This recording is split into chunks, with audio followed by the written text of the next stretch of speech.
Good afternoon, everyone. My name is Lois, and I was introduced by my chairman. Okay.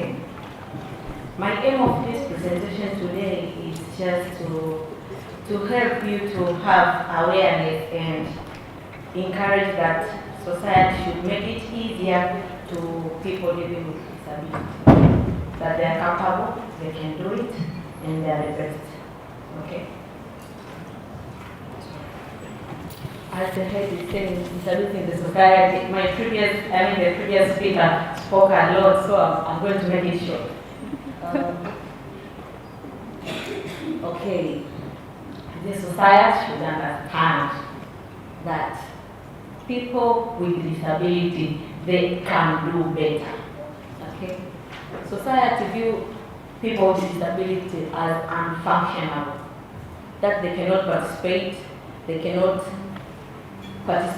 educational activities or activities of daily living. So the environment is not friendly for them. So there's a barrier of accessibility. For instance, in school, as you know, teachers, they cannot help them to go to the toilet. They cannot help them to learn more. So the environment is not accessible for them. Still they need support. Still they need someone to help. Still they need someone to shout and say that they are people, they are something. Okay? In our center, we have these children, and also we saw them and we see them that they can reach some important goals. For instance, we have a certain case. I mean, A stands for Agustine. We have a certain child who is tetraplegic, cerebral palsy. Now he's writing his own books because we took him that he can perform better. He can do it better. He has a special device in which he normally wears it on his head. So he normally writes, he normally type with that device. So he can do better. He's something. He's the part of us in the society. Also, we have I stand for Ibrahim. Ibrahim, this has a mental and speech disorder. Now he's carrying his own business by selling foods. He comes there to our center and selling eggs, but always he normally don't know how to return the change. He don't know how to count the numbers. But still, we help him. Now he can do better and he can sell some of the goods and what. So how can we support them? How can we support them as society? First of all, we should understand the child, understand that the interest of the child, understand the ability of that child who lives with disability, that he's capable, that he can do more, that he can do best. There's something unique he has. He can do better. Okay? You have to distinguish, secondly, you have to distinguish the uniqueness.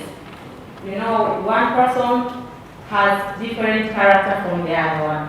So you have to make sure as a society, know the unique character of the child you are living with. Know you as a professional or you as a therapist, know the unique character of the child. Try to live with that character. Try to help that child to overcome a certain thing or to perform a certain something, okay? Also, you have to learn. If the child maybe does a certain mistake, don't shout to that child. Don't shout. Just help him to distinguish the uniqueness which he or she has. Because that person is talented too. As the way you have two limbs, you have two upper limbs, you have lower limbs, you are capable. Know that that child can do better and he is talented or she is talented. So also we can support them by being constant. We shouldn't give up with them. We should repeat again, even if we make them learning but they cannot perform it better. We have to make them to repeat. They can do it better, they can do it better, they can do it better.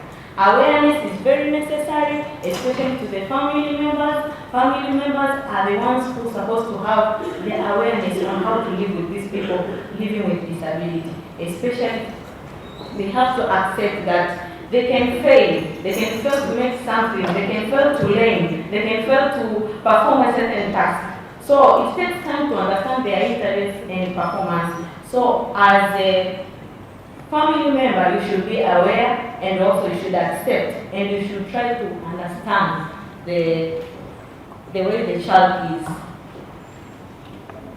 The positive feedback also. We should give them positive feedback. Positive feedback like what? Positive feedback like you have performed a certain task, you have to show the appreciation that you can do it, that you are the best. You can do it like maybe that person, maybe you can do it more than the one who has all limbs or who can go by himself, to school.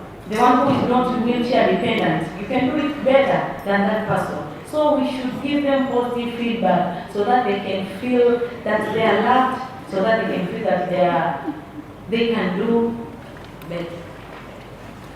Okay. What everyone can do to engage, we should understand. And make sure that we shouldn't have those wrong beliefs and discrimination, shame, and stigma. Also, we should believe that these people with disability, they can be trusted to be given a certain task and perform it thoroughly. We should give them opportunity to express their feelings, to express their emotions, to express what they have inside their heart. Also, we should be the influencers to help them to create the new world, and us, we should help them to spread the message that these people, they are good, these people are the best.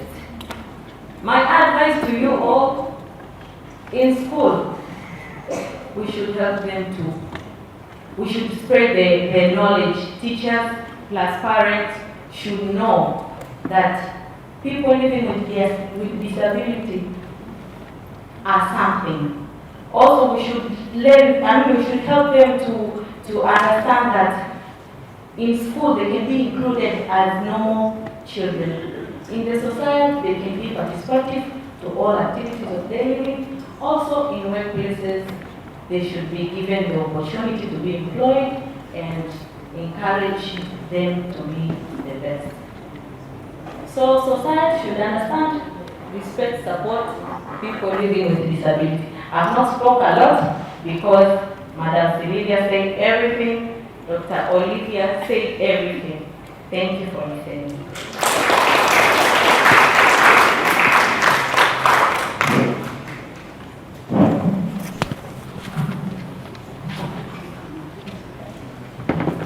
Thank you, Mrs. Lewis, for taking your time and for also encouraging everyone here, the professionals included. On behalf of Autism Connect, it's a pleasure to present this to you. Our photographer? Yeah.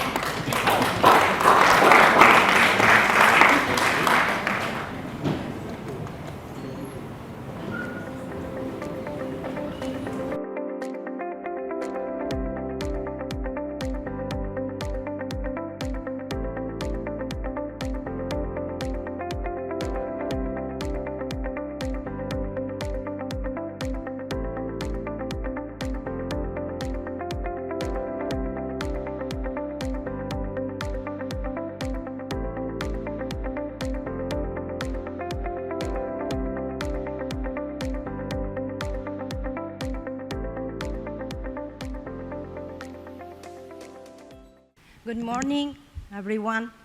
I'm very honored to introduce to you Dr. Temple Grandin. Dr. Temple Grandin is an American academician, an animal behaviorist, and an internationally renowned spokesperson for autism spectrum disorder. Grandin is one of the first autistic people to document the insights she gained from her personal experience of autism. She is currently a faculty member of Animal Sciences in the College of Agricultural Sciences at Colorado State University. Based on her experience, Grandin advocates early intervention to address autism and supports teachers and professionals who can redirect the children with autism right in fruitful directions. She has been an outspoken proponent of autism rights and neurodiversity movements. In 2010, Temple Grandin was listed as one of the 100 most influential people in the world by Time 100, which named her in the Heroes category. In 2011, she received a double helix medal and has received many honorary degrees from many universities, including McGill University, Swedish University of Agricultural Sciences, Carnegie Mellon University. Grandin has been featured on major media programs. She was the subject of the Emmy and Golden Globe winning biographical film Temple Grandin. In 2018, Grandin has a feature in documentary This Business of Autism, which explore autism employment and the success story of autism employers. She has been written up in Time magazine, People magazine, Discover magazine, Forbes, and the New York Times. She is best known for designing the Hug Machine, which is a deep oppression gadget planned to calm extremely sensitive people, ordinary people with autism. Temple Grandin, thank you. Hi, I'm Temple Grandin. I'm a professor of animal science at Colorado State University. In fact, I've been at Colorado State University for a long time. And I have autism. I had no speech until age 4. And I was very, very lucky to get into some very, very good early education. I cannot emphasize how important it is to get little 2-year-olds and 3-year-olds who are not talking into therapy. And if therapy is not available, then you get grandmothers to work with the child. Get grandmothers that know how to engage that child, teach them how to take turns at little games. Let's say the kid's lining up blocks, then have the child take turns with you lining up the blocks. Also, you want to teach speech. I want to give you a hint. Slow down when you talk to these kids. Slow down and give the child time to respond. These kids are like a phone with bad service. You have to wait for it to download the web page. That's how these kids are. So I want to work on speech, turn taking at games, and then skills, things like washing your hands, brushing your teeth, putting a shirt on, basic skills. And if you're getting good progress, the kid should like going to therapy. The child should enjoy therapy. And if therapy is not enjoyed, then you're pushing them into sensory overload. But I cannot emphasize it enough. You have little 2- and 3-year-olds that are not talking. You must start working with them now. Absolutely now. Now, my very first slide shows a picture of me teaching my class. I'm a college professor. And there's been a lot of issues about identity recently. And my identity is my career. I'm now 76 years old. I've taken my speaking engagement money and paid to put graduate students to the university. I have 3 that are now professors. Very proud of them. And so becoming a successful university professor and designer of equipment has really made my life worthwhile. The next slide talks about brain variability. Autism is a continuous trait. You can go from slightly awkward and nerdy to somebody who's nonverbal that may have severe epilepsy and mobility issues. It's a very big spectrum. And a brain can either be sort of more cognitive and thinking, or a brain to be more social, emotional. And in the mildest forms, it's a personality variant. The other thing I want to warn you about diagnosis is over the years, doctors have changed the diagnosis. Back in the 1980s, to get an autism diagnosis, a child had to have a definite speech delay. And then in the early 90s, you get the Asperger's where it was autism, no speech delay. And then in 2013, they merged it all together. And that's really made diagnosis difficult. But if you have a child that's not speaking, you need to be working with them. And if they don't gain speech, then what you need to do is give them a way to communicate. And one of the simplest things you can do is have them just type on a tablet. using the text messaging program. There's lots of old tablets around, and that can be used as a communication device, or a picture board where they can point to things, or sign language. But if you can't get the child to talk, quickly, then you've got to give them a way to communicate, because not being able to communicate is so frustrating. I can remember screaming when I couldn't tell my mother I didn't want to wear a hat. It was the most frustrating thing. Now, in the family histories of people who are autistic, you often have a lot more scientists and computer people. And then if you have bipolar, then you have more people in the arts. Now, a lot of famous people probably were autistic. Thomas Edison is shown on the next slide. He probably was autistic. And on my next slide, Einstein is shown. He had no speech until age 3. He would be in an autism program today. And he was one of the most brilliant mathematical geniuses of all time. Now, the next slide shows a picture of a launch pad. I am a real NASA geek. I really love this outer space. I wanted to go into aeronautics, but I couldn't do the math. But I love outer space. I got to visit this launch pad. Really, really cool. But there were a number of people working at NASA on things like building a launch pad and designing control rooms. They're autistic or dyslexic. When I was building equipment out in the plants, I worked with people that owned big metalworking shops that were probably autistic or dyslexic. They were the kids that were bad at math, but they could build anything. Now, the next slide talks about emotions being different. I have emotions, but the things I get emotional about is really cool stuff. Like getting to go to Cape Kennedy and watching a SpaceX launch. That was just the coolest thing. And then looking at live video feeds of some astronauts, going up to the space station in those really cool spacesuits. That's the kind of stuff that gets me turned on. And a lot of fully verbal individuals with autism don't have many friends. I'll tell you how to get friends. Friends who shared interests. You get together with the people that like horses, or you get together with people who want to train dogs, or you get together and have a chess club, or you go into robotics club, or you're in music, doing music together. Friends who shared interests. I was bullied and teased in school, and the only places I was not bullied and teased was friends who shared interests. And for me, it was model rockets, electronics, circuit boards, and horses. Those were places where I had friends. For somebody else, it was something different. Now, I got very emotional. The next slide shows a picture of Saturn. We can skip over that. And then the next slide shows a little Voyager satellite. This satellite is really, really getting old. But there's an ancient old scientist, he's in his 80s, named Ed Stone. He is still communicating with it. Yeah, still communicating with it. I get emotional about that. Ed Stone is communicating with this ancient satellite. I think it's 40 years old now. And it's his life. You see, I can relate to that because it's just something so cool. The next slide shows the ultimate NASA geek out. I got to sit at the head controller's station and mission control for the old space program. It's a picture of me there. Now, the next slide I talk about, just don't get hung up on the labels. Too often, I'm seeing kids where you're getting too much into the label.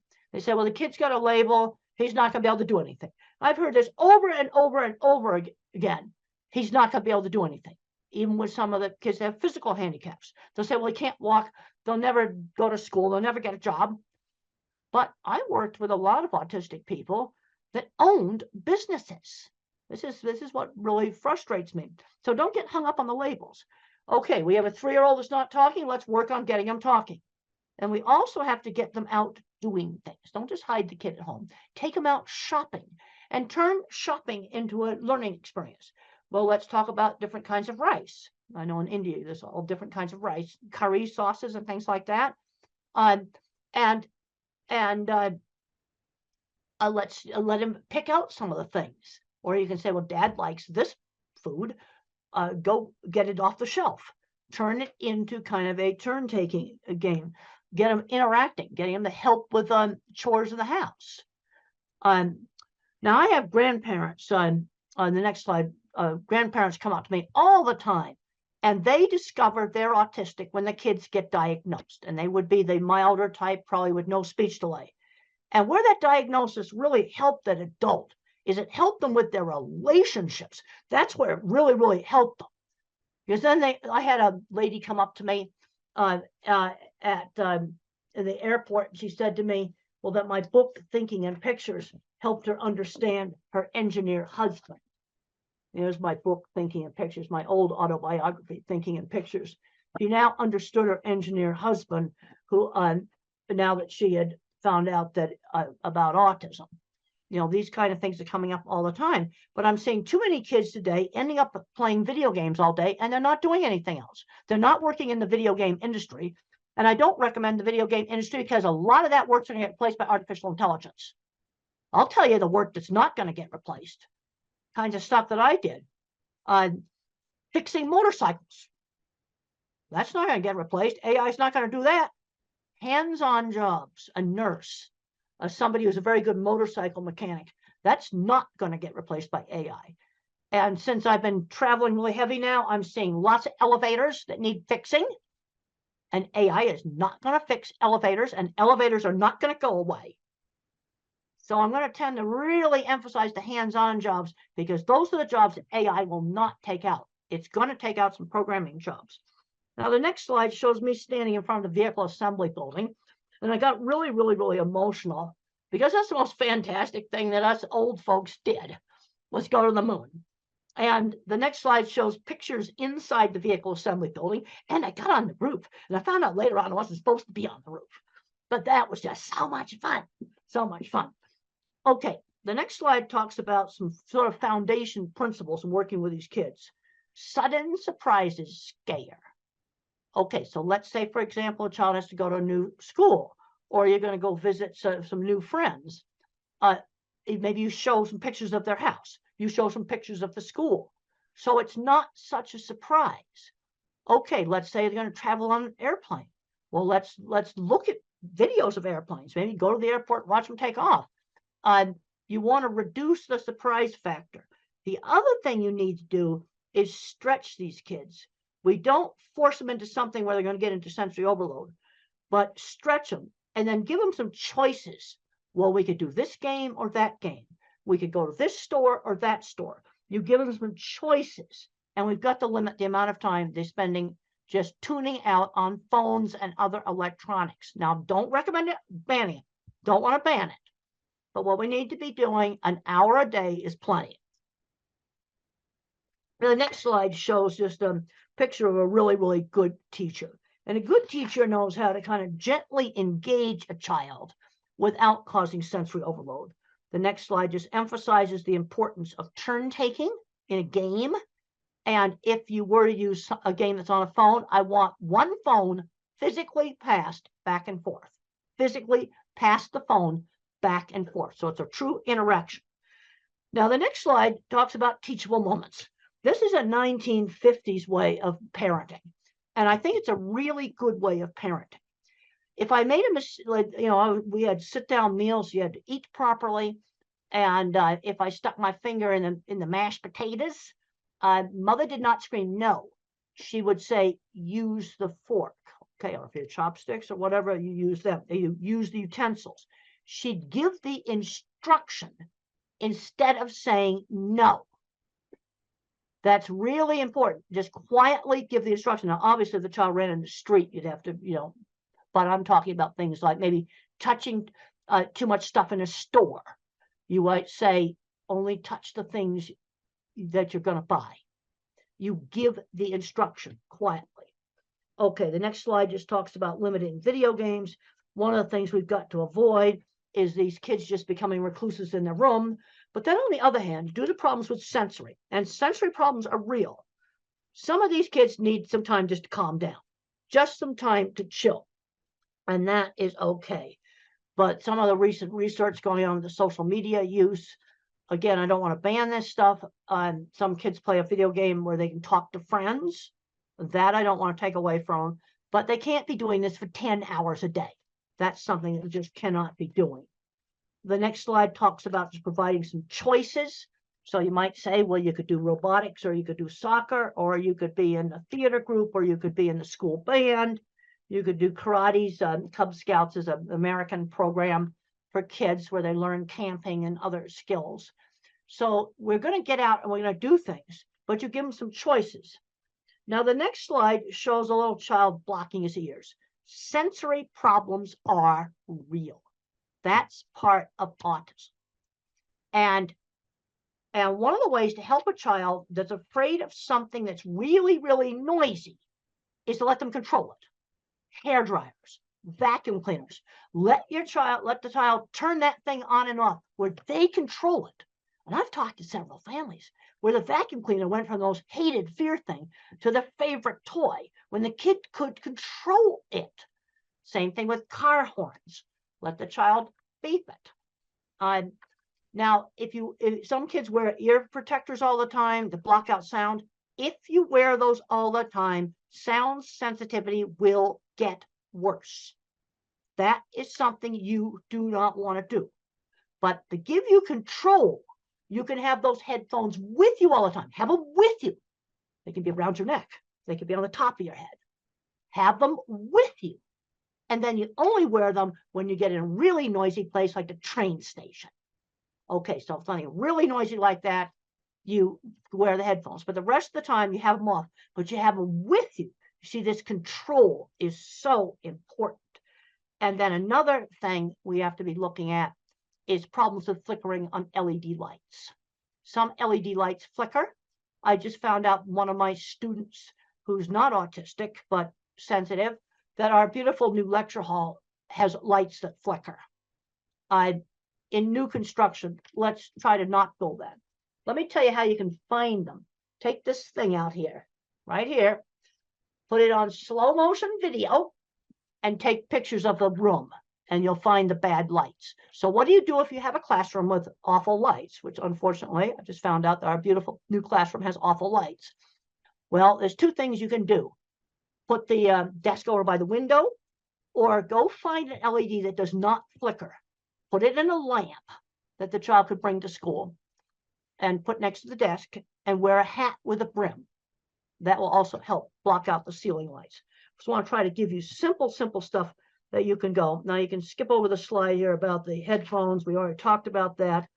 The next slide talks about sensory perception and autism. And these sensory sensitivities are part of the neurobiology of autism. And they're very variable. Like, I do not have visual sensitivities. I teach classes in this classroom. I didn't see it flicker. You see, this is where autism is so variable.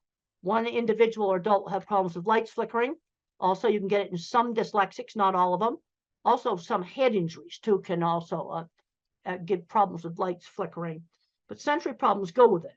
Then the next slide talks about just checking for deafness. Auditory threshold's normal, but there's a problem with auditory detail. It's very important when you're teaching these kids speech, slow down when you talk to them. Because when the parents talk fast, blah, blah, blah, blah, blah, blah, just want to blabber, you got to slow down when you talk to them. Give the child time to respond. They're like a phone with a bad connection. Give them time to respond. And even though the threshold for hearing a faint sound, if let's just give an example. If I said the word dog, maybe the child just hears oh. So when my speech teacher worked with me, they'd go dog, and then they'd go dog, really slowing down and enunciating the sounds. Now, there's three basic ways that speech can have problems. I had problems with hearing auditory detail. That's an auditory processing problem. Then I had problems with getting my speech out, almost like a stutter. But now the next slide just talks about echolalic kids. Echolalic kids are the ones that will recite TV show and movie scripts, things that they've listened to over and over and over again. But the problem is they don't know what the speech means. They don't know what it means. So what you have to do is find some lines from that movie. that you can put in a real situation. I was just up in Canada, and a teacher told me that this little boy sung on Yellow School Bus, something he'd heard, Yellow School Bus. And I said, that's an easy one. When you go out to the school bus, which happens to be yellow, you say Yellow School Bus, that line from the script, just as you're going up to the yellow school bus. And you've taken that out of the script of some, kids program thing that they've played over and over again. And then it tends to be something they've played over and over again that they pick up these lines from. The next thing I talk about is attention shifting slowness. You see, if you're a phone with only 1 bar of service or a computer with a very small processor, it's hard for me to multitask. It's hard for me to switch attention back and forth. This is why multitasking jobs can be so difficult. Like a busy takeout window or a very busy restaurant where they just have to dish out a lot of orders all at once. That would be a problem. The next slide shows it's an old study done by Ami Klin with some of the very early eye tracking software. And they watched a movie called Who's Afraid of Virginia Woolf, an old black and white movie. But look at how many times the normal person looked back and forth between the eyes. There's nothing in this paper about attention shift. It's all about social. The normal person looked at the eyes. But I looked at this, the autistic's trying to read lips in the mouth, and look at how many times the so-called normal person has shifted attention compared to the autistic. This is the best picture I have got in this ancient old paper on attention shift. Now, the next slide just shows a little thing that I did on a childhood assignment when I was 5 years old, and I was so frustrated. And I was supposed to mark the pictures that began with the letter B. B as in beautiful. I knew my alphabet, and I marked a suitcase as a B for bag. And they didn't give me time to explain that in my family, we called them bags. And it was so frustrating because I understood the B concept. The next slide shows how some people that have visual processing problems can actually have images break up. And this is a slide from some people with migraines also have some of the similar things. The next slide just shows some video interference that might be kind of give you an idea of what the individual very severe visual processing problems might have. And if you're working with nonverbals, there's some really good books like Tito Mukhopadhyay, he's from India. How Can I Talk If My Lips Don't Move? It's a great book. And he describes problems with sensory scrambling, visual scrambling, and problems with motion. The next slide shows an escalator. And children with visual processing problems or adults with visual processing problems often hate escalators. Another thing that they'll complain about is the print jiggling on the page when they read. The next slide just shows that. It shows the print jiggling on the page. Now, I want to make it very clear. This does not explain all dyslexia. It only explains some dyslexia. Okay, the next slide shows some simple things that you can use. Try printing the homework on different pale colored papers. Now, this is one of my children's project book, Calling All Minds. And look at how it gets some nice light blue there. Like try printing the homework on the real pale, light colored paper. Try maybe pale green, pale tan, pale lavender, pale purple. I've seen this really work. Experiment with different fonts on the computer. Experiment with different backgrounds. And that may work. It only works on a subgroup. And then I already talked about using the light to block out some of the bad lights. The next slide just talks about very severe sensory problems. Extreme efforts required to screen out background noise. For example, if I'm in a noisy restaurant, very hard for me to hear. And I also have problems with fast chit-chat conversations. They just go too fast for me to follow them. The next slide is the title of a paper called Environmental Enrichment is an Effective Treatment for Autism. That's the title of a paper. And what's done in this is you might hold a warm cup and then smell maybe cinnamon. Okay, so you're stimulating two senses at the same time with a lot of emphasis on touch and smell. Or you might listen to music and hold a cold water glass. Very simple things. And what you're doing is always changing those things. And it has some efficacy. It's actually a evidence-based method as an adjunct. It doesn't replace speech therapy or something like that. Next slide are some of the really best books written by individuals who do not speak, but they have a good brain inside there. And my favorite is the one from India, Tito Mukhopadhyay, How Can I Talk My Lips Don't Move? Is my absolute favorite. It's available on Amazon as an ebook. These are all available on Amazon in ebook format, which makes them easy for you to get.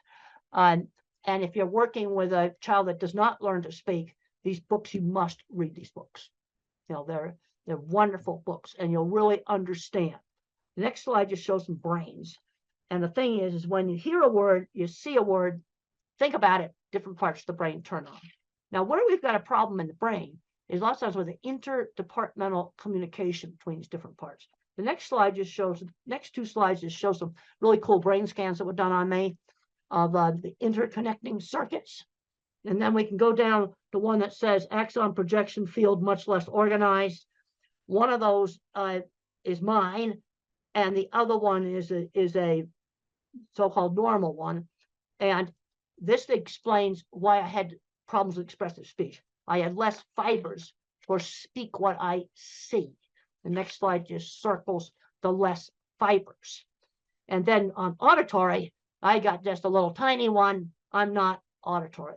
The thing I can't emphasize enough, it's showing in the next slide, there's a three-dimensional drawing drawn by an autistic child. Develop the kid's strengths.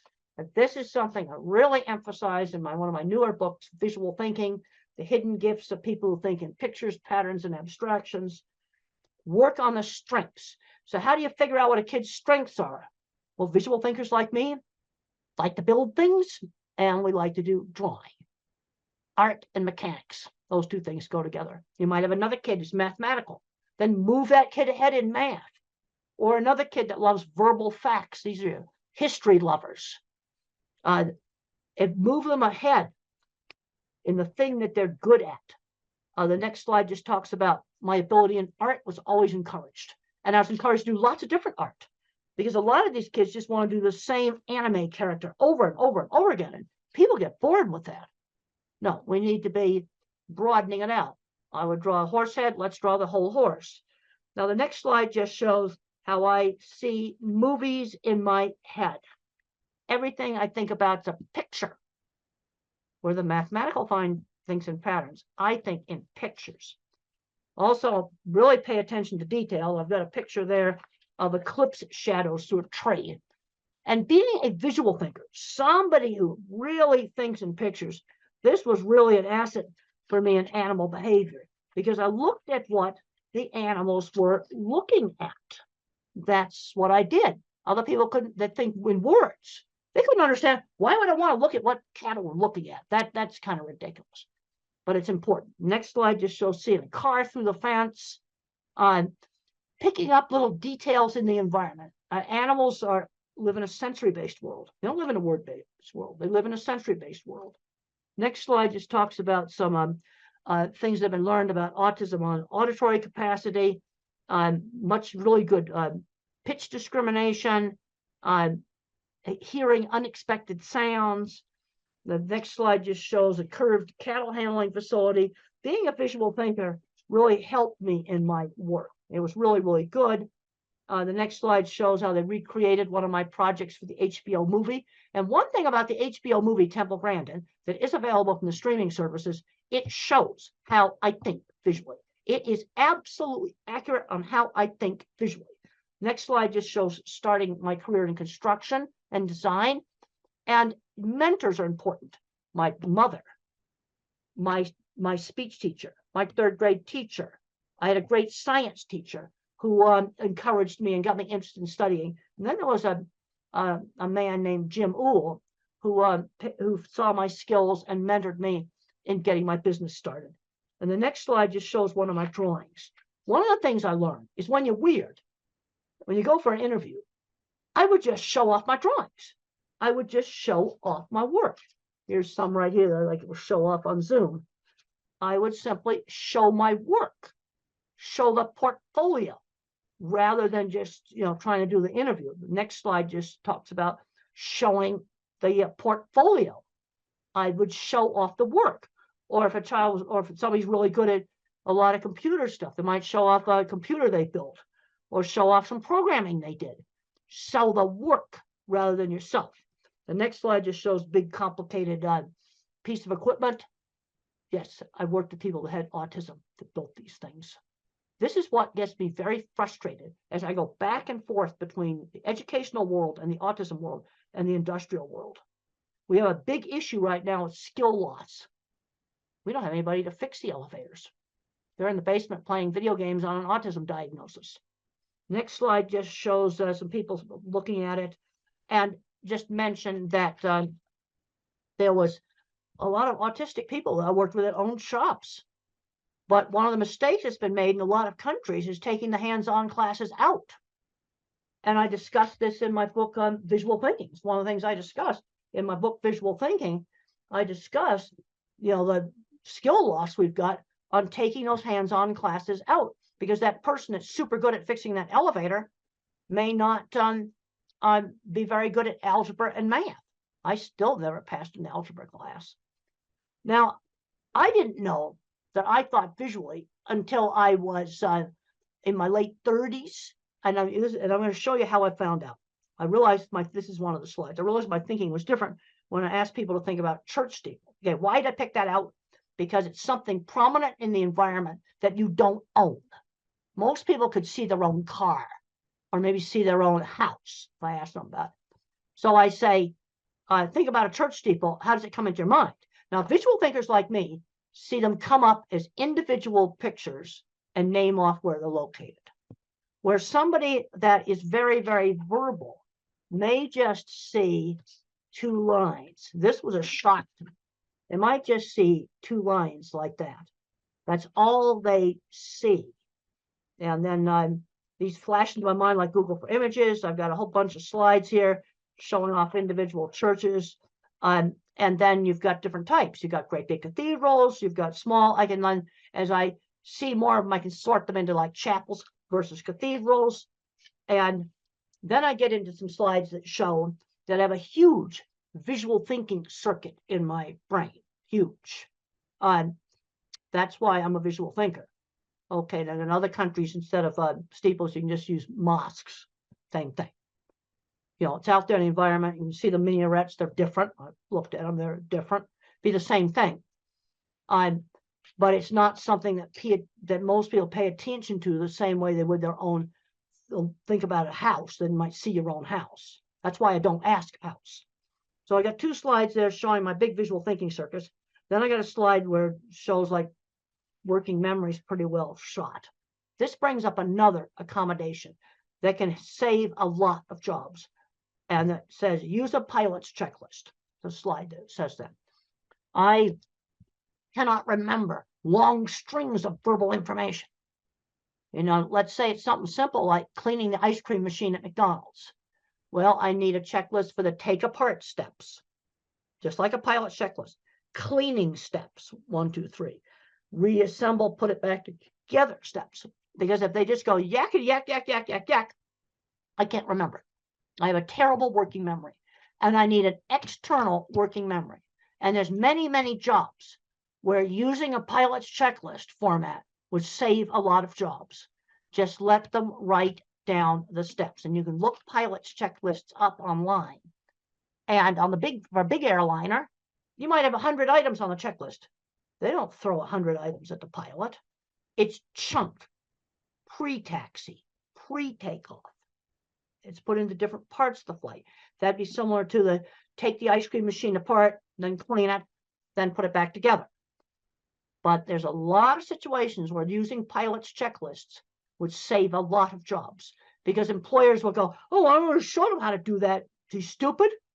Well, this is where I need that external working memory. The next slide is a super important slide on the different kinds of minds, which is a major theme in my book, Visual Thinking. And the correct name for my kind of mind is an object visualizer, because everything I think about is a picture. And the kinds of stuff that we're good at, art and mechanics, because you can see how things work. Art and mechanics, also photography. But that's what we're doing good at. horrible at abstract math. I worked with people that owned shops that were designing and patenting all kinds of equipment that couldn't do algebra. You see, this is where the hands-on mechanical genius, it's a different kind of mind. Then you have your visual spatial.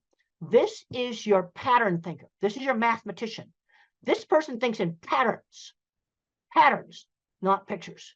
They're going to be your chemists, programmers, physicists, things like this, things with math. And then you have the person who's a verbal fact thinker.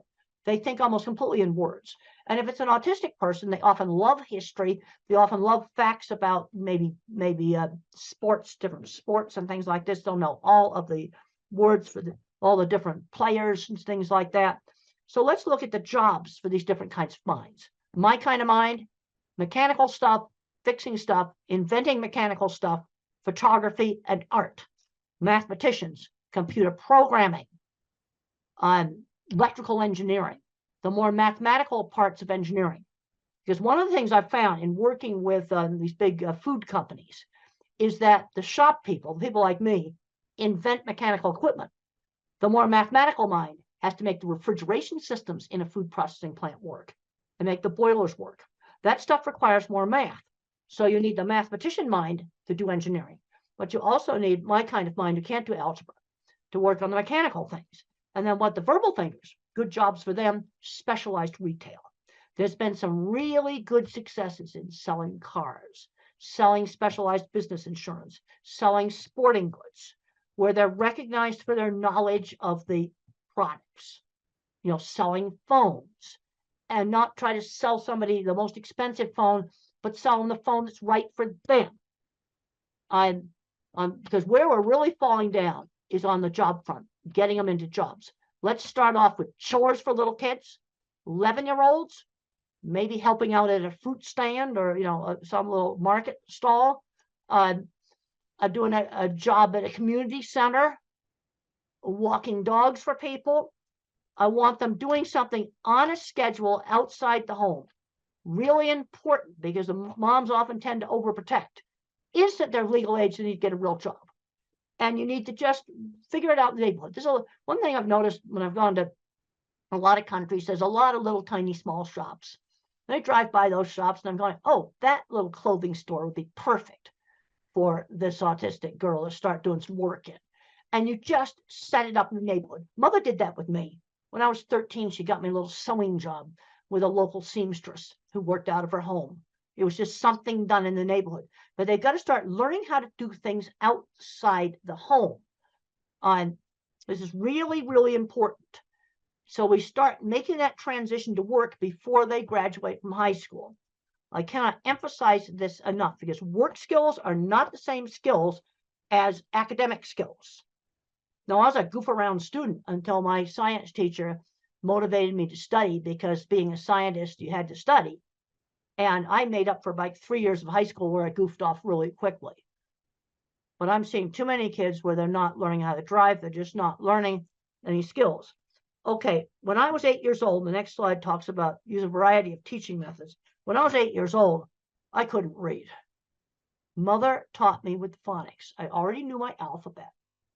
And she would read out loud, find a book that I was interested in. We had a book in the US called The Wizard of Oz, a really fun book.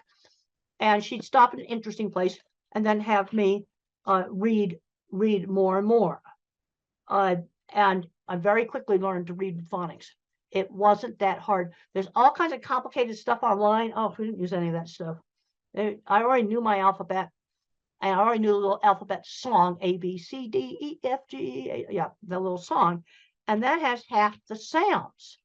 And I was able to learn how to read. And I very quickly went from, I was 8 years old, no reading. I immediately went up to the 12-year-old level of reading very quickly. This next slide just shows like there's kind of two ways that mathematicians kind of do things. You have the one that's all totally algebra, then the ones that are more geometric. The next slide just says if you use a Google image search and you put mathematical terms in, you can find so many great stuff. Then I've got a slide of a plant that has mathematics in it. Then I've got another slide that shows Penrose tiling. That's what Stephen Hawking used. And I really, really like what Stephen Hawking had to say about disability.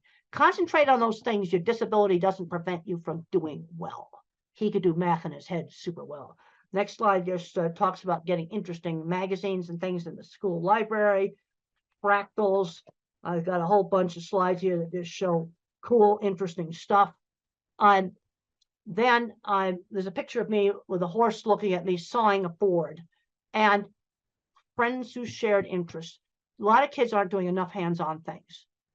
AI is not going to take away hands-on jobs. You're still going to have a nurse in the hospital. That's not going to go away. There's a lot of jobs like that, and jobs fixing things, mechanical devices. Yeah, there's a lot of things that 3D printers can do, but guess what? Somebody has to fix the 3D printer because it's a mechanical device controlled by a computer. And the next slide just shows some kids today, they don't know how to use a ruler. They don't know how to put a hose on a faucet. The next slide just shows a beautiful rainbow. So when I think about really abstract stuff like, okay, religion, I kind of look at that rainbow. It's so beautiful. I also have a picture behind me of the deep space field from the Hubble telescope, and it's got thousands of galaxies out there. You know what's interesting about that? The scientist who did that pointed the Hubble at nothing, and he found all the galaxies. Let's talk about the next slide about bottom-up thinking. Okay, verbal thinkers will get a top-down concept, like maybe let's have a inclusive classroom, for example. All right, that's a good thing to have. I want to see autistic kids mainstream into a regular classroom. But how do we do it? Bottom up, I'm thinking specifics. Okay, the LED lighting issue and the flickering. Bullying has got to be gotten under control. Those are two things we have to do. Using the pilot's checklists would be another thing. You see, those are specific things that you could do to make a classroom more inclusive.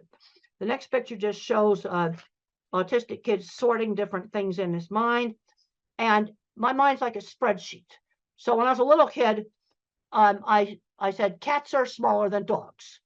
But then when our neighbors got a little tiny dachshund, she was the same size as a cat. So I had to find other features that she shared with dogs, like barking, the dog's smell, and the shape of the nose. Now, the bullies used to call me tape recorder, and I got a picture of a 1960s antique tape recorder there. And I didn't know why they were calling me that, because I'd always use the same phrases. But then as I got out and I did more and more things, then I got less and less and less like a tape recorder. Okay, teaching number concepts and generalization. Okay, count a variety of different things. Teach fractions, maybe cut up on, cookie into 4 pieces. Teach fractions. To teach concepts like up and down. If you go down the stairs, the plane went down and landed. I put this cup down.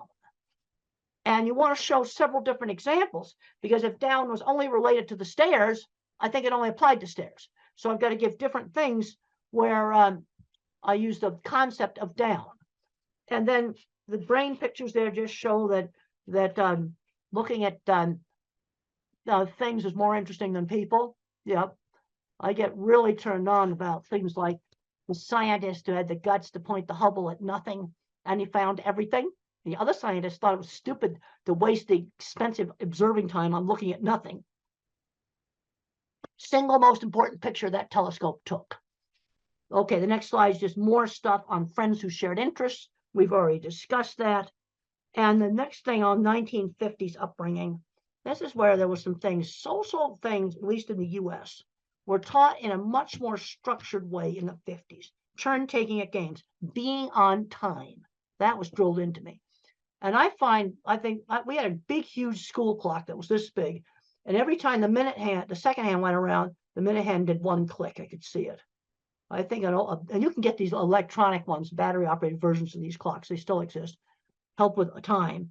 And then sometimes you got to do an activity you don't really like because somebody else in the family wants to do it. That gets back to turn taking. The other thing that really helped me, and it helped a lot of kids in the 50s, is party hosts and hostesses. In the 50s, when we were 7 and 8 years old, we had to dress up in our good clothes, and we had to pass the snacks around, greet the guests, be little hosts at the parties. And my brother's not autistic. He hated those parties, but he admitted They helped them become a bank vice president. Because I just read in the Wall Street Journal just the other day that college students are just scared to death to go up and talk face to face. Those parties were important and they're an easy thing to do and they don't cost anything. And then just being cute to say please and thank you. Basic polite, what I'm going to call just being polite. You cannot be a rude, filthy, dirty slob. Okay, there's a lot of concern now about masking and yeah, there's some hypersocial stuff I can't do.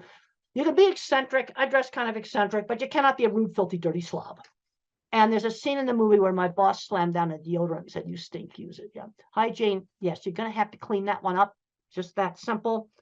The other thing that's really important, shown on the next slide, is how parents and the teachers need to work together as a team, where the rules are the same at home and school. And my mother and the local teacher kept really in close contact with each other. The next slide talks about teaching social skills. It's like teaching somebody how to behave in a foreign country. Like, for example, in the Middle East, if I were to lift up my foot right now, my hand up, not my foot, I won't actually do something that's rude in the Middle East. Put my foot up and show it to the screen, that would be the rudest thing I could do. Now, normally I wouldn't do that anyway, but there'd be other situations where I might just accidentally do that. I have no way of knowing that's rude unless somebody tells me. Well, that's sort of how teaching everything is. Teaching shaking hands, ordering. I'm seeing kids that have never ordered food in restaurants. That's ridiculous. Shopping. 16-year-olds doing well in school and they've never gone shopping by themselves. This is ridiculous. The next slide, I got to visit the Jet Propulsion Lab. Those are the guys that run mission control. Eccentric's fine. Red hair is fine. Dyed hair is fine. Filthy, dirty slobs are not okay. Now, the other thing just shows some of NASA work stuff. And when the space shuttle got canceled, the scientists cried. It was the saddest thing you ever saw. Anger doesn't cut it at work. People who throw tools get fired at NASA. Now, I'm trying to get through all of this to stay within the hour. I think I'll be able to do it. Now, rules. Which rules do I really have to obey? Now, I have to obey, you don't do really bad things. No, like just break into stores and steal stuff, destroy property, kill people. These are things that in most societies you just don't do. Then you have the courtesy rules. They're different in different cultures. Saying please and thank you, for example.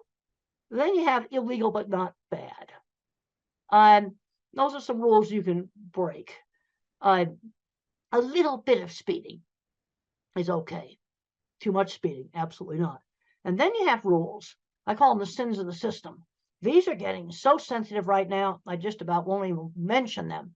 But they're things that can get you in more trouble than the really bad things that are forbidden in every society. I mean, just wrecking property, killing people, stealing stuff.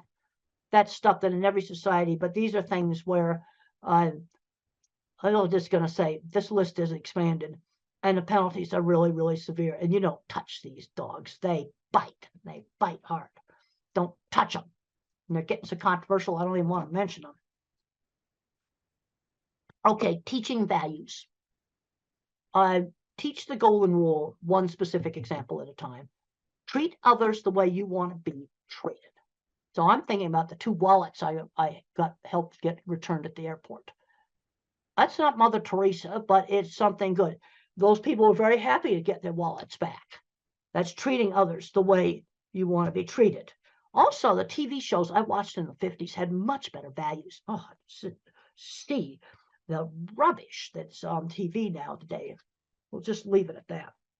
Now, another big problem that I had, and I got to have time to talk about that, is problems with anxiety. And a lot of these anxiety is biological. The next picture shows my squeezing machine. And the squeezing machine, deep pressure, helped calm me down. And for some individuals on the spectrum, deep pressure is really calming. I found out that my fear center was bigger than normal. The next slide. And I used to be terrified of public speaking and terrified of airplanes. And one of the ways I got over being terrified of airplanes was getting to ride in the cockpit and making aviation interesting. Take the thing they're scared of and make it interesting. Things get interesting. They tend to be less scary. But I have been taking antidepressant medication for the last 40 years. I'm on an old drug. okay, is fully explained in my old book. And you know what? The meds haven't changed. The generic meds are the same stuff we had 25 years ago. And so thinking in pictures is still accurate. We just did some revisions just a couple of years ago on it.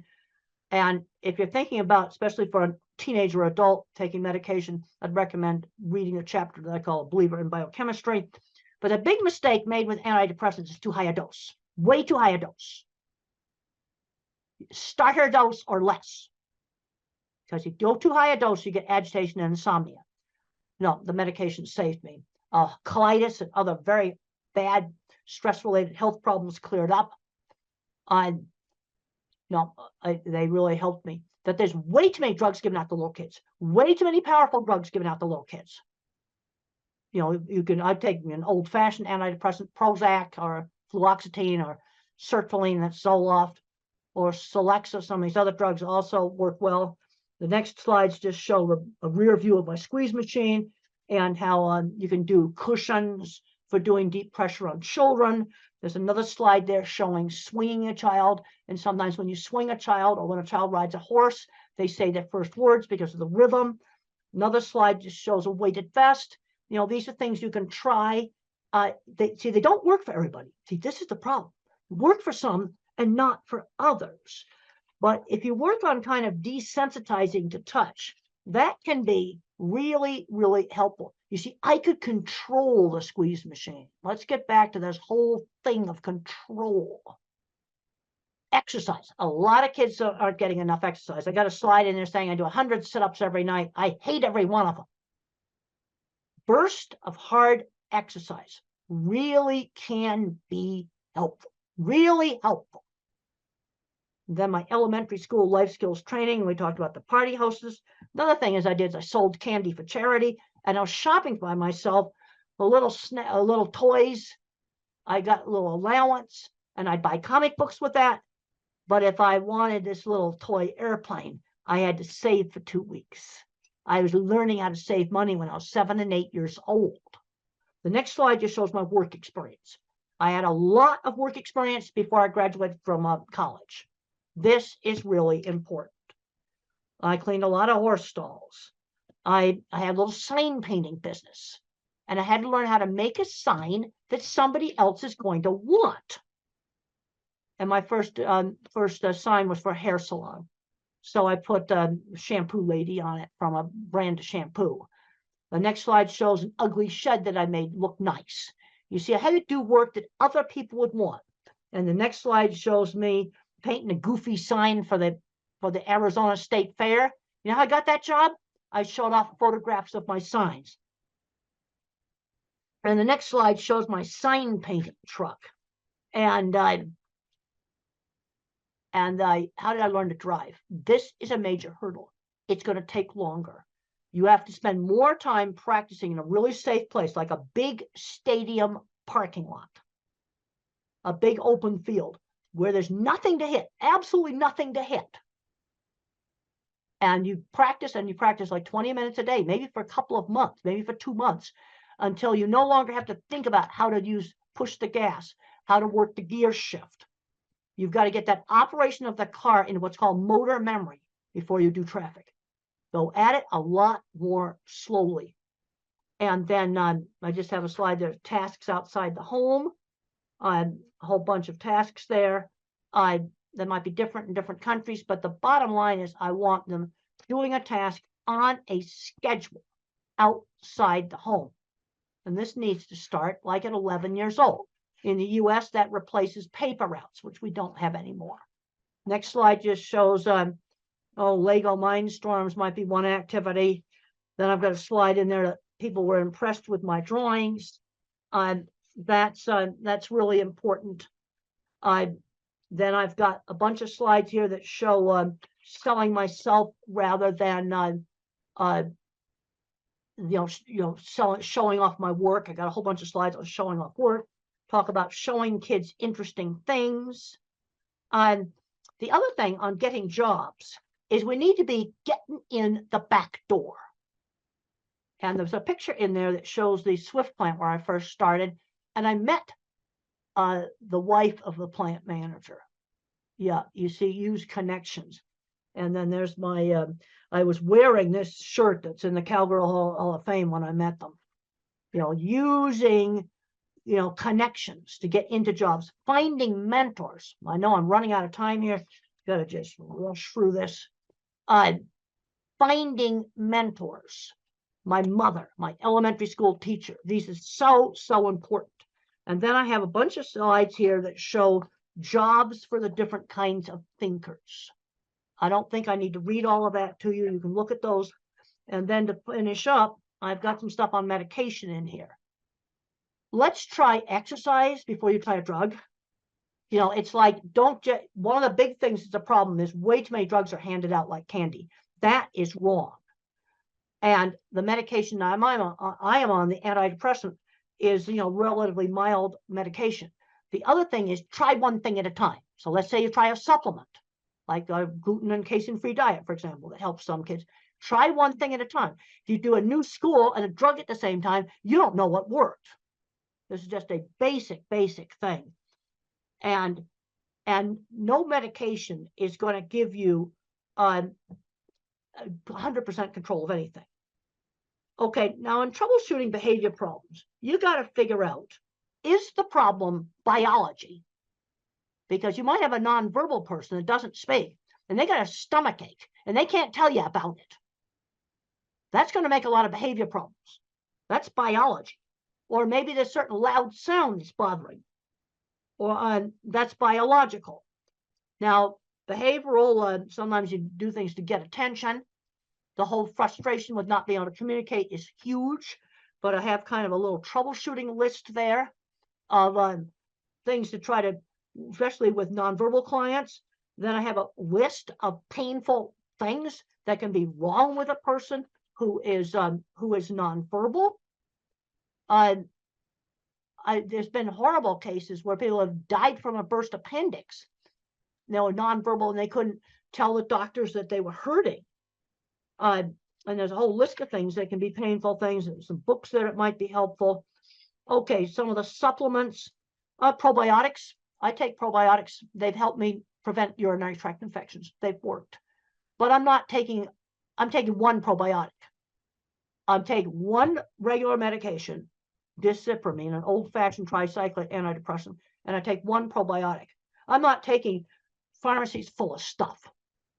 You know, let's try to figure out the stuff that works. I then have a list of the antidepressants, and in low doses, the things that they're good at is anxiety. I don't know about depression, but they work for anxiety. Low doses. And then you've got the atypicals. That's the much heavier drugs, and much more side effects. Things like obesity, for example, can be a side effect, and some shaking disorder. And you know, you want to try to use the lowest dose that will work. Sometimes very, very tiny doses of risperidol help with sensory, but I mean tiny doses. Another low dose principle, use the lowest dose that works. And then for some of the problems with anxiety, sometimes blood pressure pills work. And I've got a slide there that has blood pressure meds on it. And then epilepsy drugs. You can sometimes get outbursts that are actually psychomotor epilepsies, and they're completely random. They can be calm listening to music and have an attack, and we treat it with epilepsy drugs. So that's kind of getting near the end of this. Look up interactions. I'm finding that, you know, let's say you're taking 4 different medications, make sure they don't interact with each other. And you can look that stuff online. It's readily available. But there's a tendency sometimes to just, okay, we got one little problem, we just throw another drug at it. That's wrong. But on the other hand, I'm not anti-drug because I think this medication saved me that I'm on. And I write about it in this book. And even though it's 27 years old, it's still accurate because the generic stuff's still the same. And I'm taking a probiotic that prevents urinary tract infections that the doctors couldn't figure out how to stop my urinary tract infections. Now I just take it. They gave me antibiotics to clear it up. And then what the probiotic does is it prevents it. And that's worked for me. Now something but that's 2 things. that's not shelffuls of stuff. Well, I think we've run out of time. I had an hour, and it's been wonderful talking to you by video. I think we've covered a lot of stuff, and it's been great to be here by video. And I want to thank the hosts there for staying on and letting me talk to you, because I do a much better talk when I got people there I can see and talk to. Okay, thank you.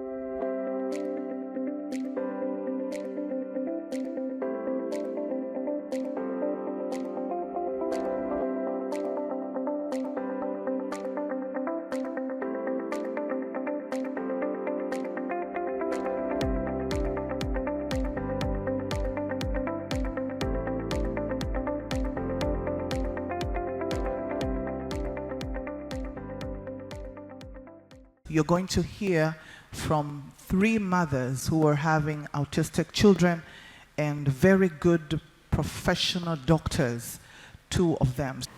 So maybe I can start as a parent, and I know most of us parents here would be wondering, especially parents from Africa. So we're wondering, what are the more advanced interventional therapies, across the world? Because in Africa and in Tanzania, to be more particular, we're already used to the normal basic therapies. So we would like to know from you, doctors, what are the more advanced, intervention therapies out there? Yeah.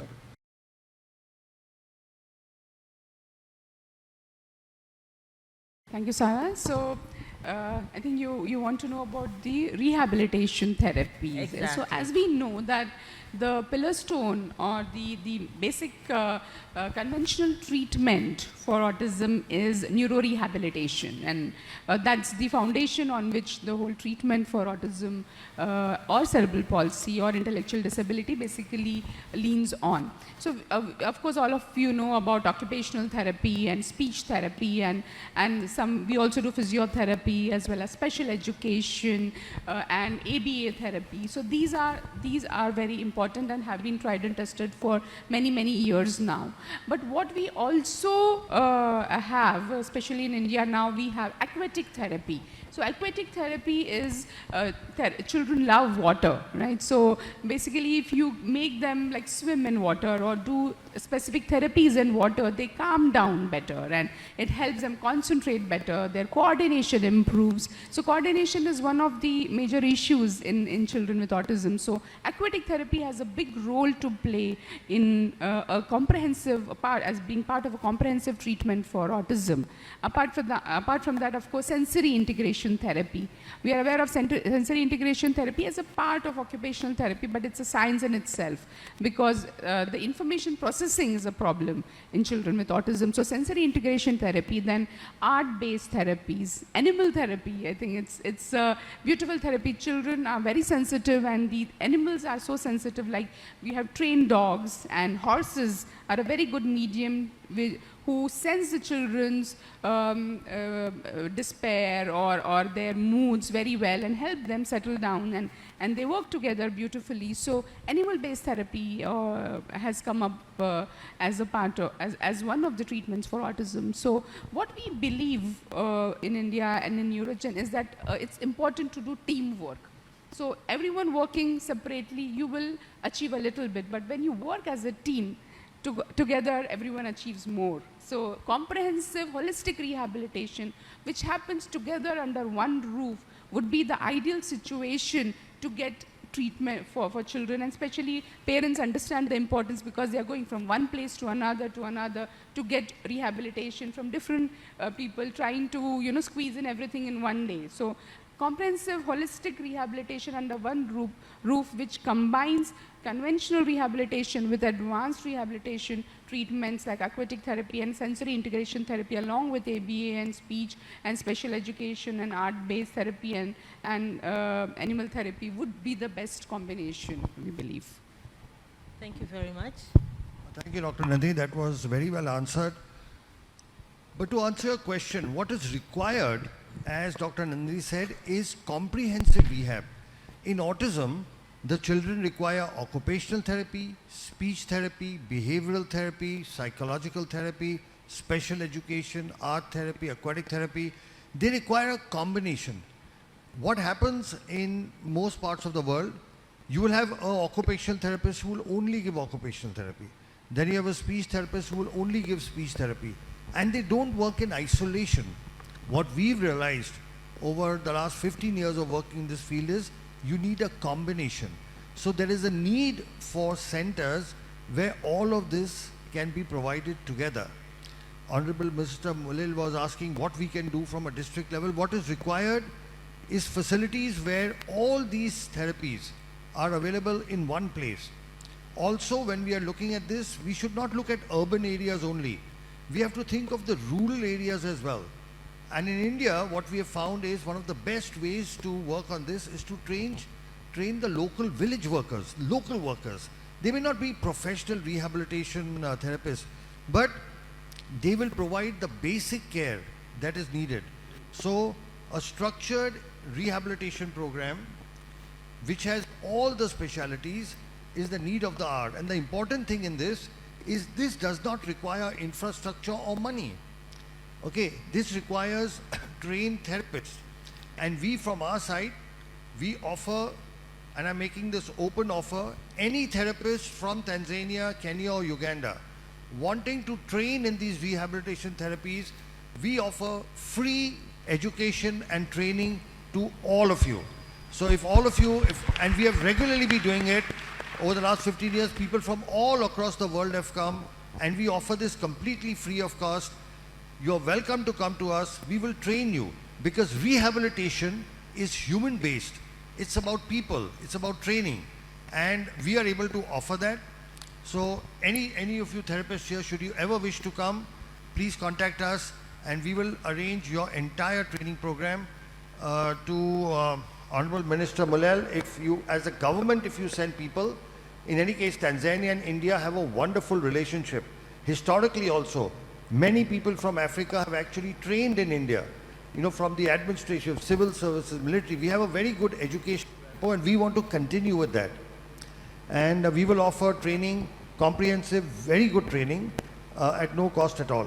So this way we can improve the basic of this thing, and we are also willing to conduct training programs here. We've already conducted several training programs. We've conducted in Kenya very huge 1-week programs where our people, so in case it's not possible for people to come, we come and train again at no cost at all. From the actual practical training, we give literature, books, lectures, and make it a very comprehensive program. So that, I think, will be part of our Tanzanian-Indian partnership as we go ahead. Thanks very much, Dr. Sharma. I think, one, I like the assurance that you can train, your institute can train our therapists. I think that's very positive for us as parents and as professionals. Thanks for that. And I'll ask Madam Kate to go. Yeah, me as a parent, I already know like what are the autism physical symptoms. Like my son would run around the whole time, like flapping hands or having repetitive behaviors, playing with keys and all that. Do we really know what is happening in that child's brain? Is there any way you can tell us how can we know what is happening in this child's brain?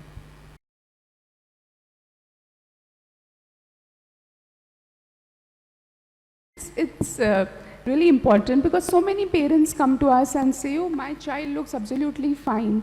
What exactly is wrong? You know, people say that there is something wrong in the brain, but how do we know? The MRI, most times MRI is not done, and even if it's done, the structure seems to be fine. So at Neurogen, we went ahead and actually looked at really what is wrong in the brain, and this was done through functional imaging. So advanced scan, imaging known as a PET-CT scan of the brain, which tells us about functioning of the brain. So structure-wise, everything seems to be fine, but when we look at the PET scan images, we find that there are certain areas of the brain which are functioning less, and that is indicated by, which is very easy to read, made it easy to read through a color spectrum. So we were explaining to the Honorable Deputy Health Minister also that, you know, when you look at the brain with those different color schemes, you see that there are green, lighter brain, green, yellow and red, which are normal functioning brain, but deeper parts, which when we say out and we think about what do they do, it correlates beautifully. So the small part of the brain, and one of the speakers yesterday actually mentioned that the cerebellum, the back of the brain, which is important for coordination, balance, articulation, chewing, integration of functions and movements and tone, is working less, and you can see that in the PET scan. The deeper parts of the brain, known as the medial temporal, which is responsible for understanding, learning, comprehension, socialization, emotional expression, this is working. And the middle part of the brain, which connects the two brain, known as thalamus, which is a relay center, is working less. So all of this is possible only through the PET scan. So through the PET scan, we can actually find out which parts of the brain are working less, and now we get an understanding as to why our children are unable to process information or unable to respond to a lot of training that we do. So advanced imaging has really helped us go deep into a better understanding of what is autism and what really is functioning less and what is lacking in the children. So to continue with what she said, there is new brain imaging technology, and here I will have to keep talking back to Honorable Minister Mulel that we will need this equipment in this country. This is an equipment called PET CT scan. I'm not sure if it's available. It may be available. This is modern functional imaging, which actually tells us which parts of the brain in children with autism are not working. So if it's there, that's great. We can actually start,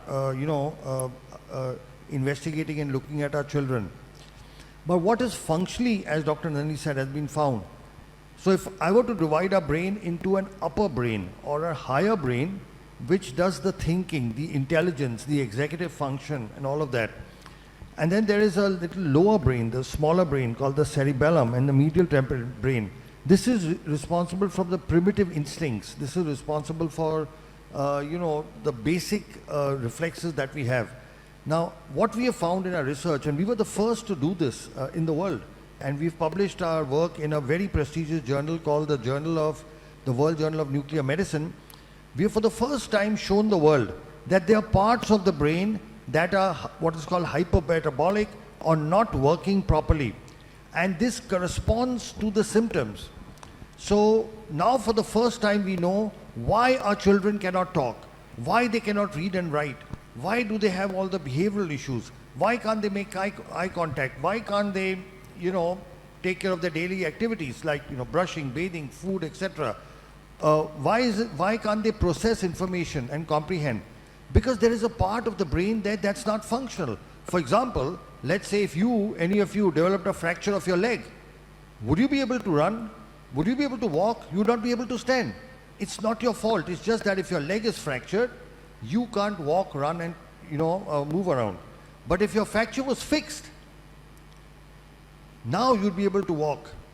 Now, this also answers a question that many parents have. Many of you will say, we have done all the rehabilitation possible and still our child is not improving. Okay, are there parents who will say that? There are parents who will say that, right? That we have done all the rehabilitation possible, our child is not improving because presently we are doing rehabilitation on brain that is not functional so much. But now there are medical technologies that can actually help improve this function. So understanding is the first step towards getting a solution. And today with the brain, the understanding comes from modern imaging techniques which include PET CT scan, MRI, EEG. MRI and EEG is available easily. But a combination of this gives us an insight. And once you have an insight into the problem, now you can find solutions. Thank you so much. I think that's wonderful. I have a question as you speak. Okay. So there is this brain, you've done your imaging, you've done the PET scan, you found there's something in the brain. I've heard there are new treatment modalities, hyperbaric oxygen, therapy, ozone. What is the role of those treatments in either treating or alleviating the symptoms of this brain?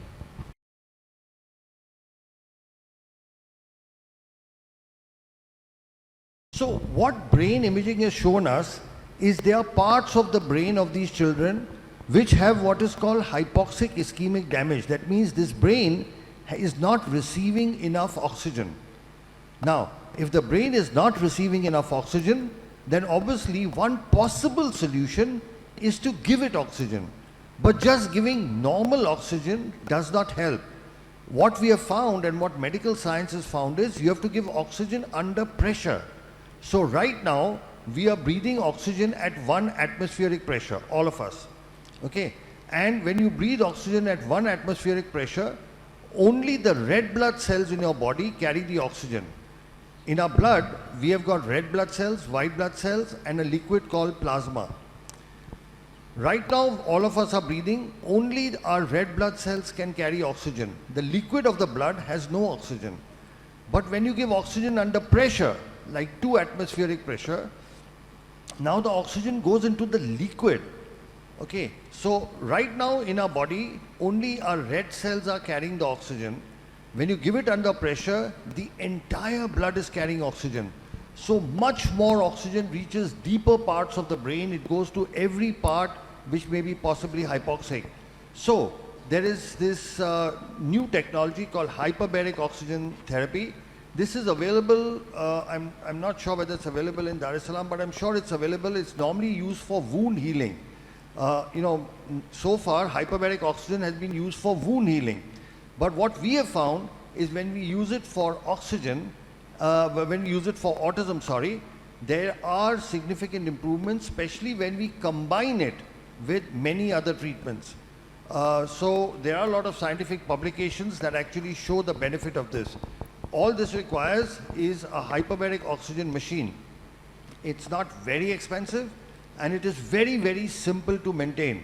Most government hospitals, medical colleges do have hyperbaric oxygen. The only thing is they use it for adults. We have evolved a protocol for children, and we have successfully used it in several thousand patients. So we have this unique protocol where children with autism can be helped as well. Thanks. And is there, I'm asking as a parent, I know it's given in a chamber and sophisticated, environment. Is there a provision for a home-based hyperbaric oxygen? Yeah, so you do get home-based. The oxygen therapy we use, they are called heart chambers, where the pressure goes up to 2 atmospheric pressure, double of what we are breathing. You can get home chambers, but there the pressure goes up to 1.3 only. So it is a little better than what we are breathing right now, but not as good as medical hyperbaric. Also, those soft chambers are extremely expensive, and then once your child is finished, you don't have any use for that. But you can give home hyperbaric, but the pressure is much less. It's 1.3, whereas we need between 1.8 to 2. Okay, thank you. Thank you very much. Dr. Alok or Dr. Nandini, the ozone therapies and the HBOT therapies, that is hyperbaric therapies, they make a lot of sense to me as a parent because I've gone through that. Can you explain to us or to parents more about the regenerative medicine or the cellular therapy, and how is it effective to autism and other neurological disorders like cerebral palsy or stroke or any other neurological disorder?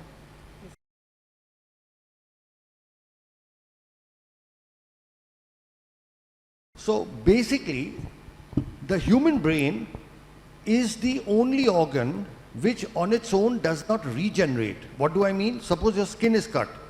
A doctor can take a stitch and your skin joins. If your intestines are damaged, you can cut it and stitch it.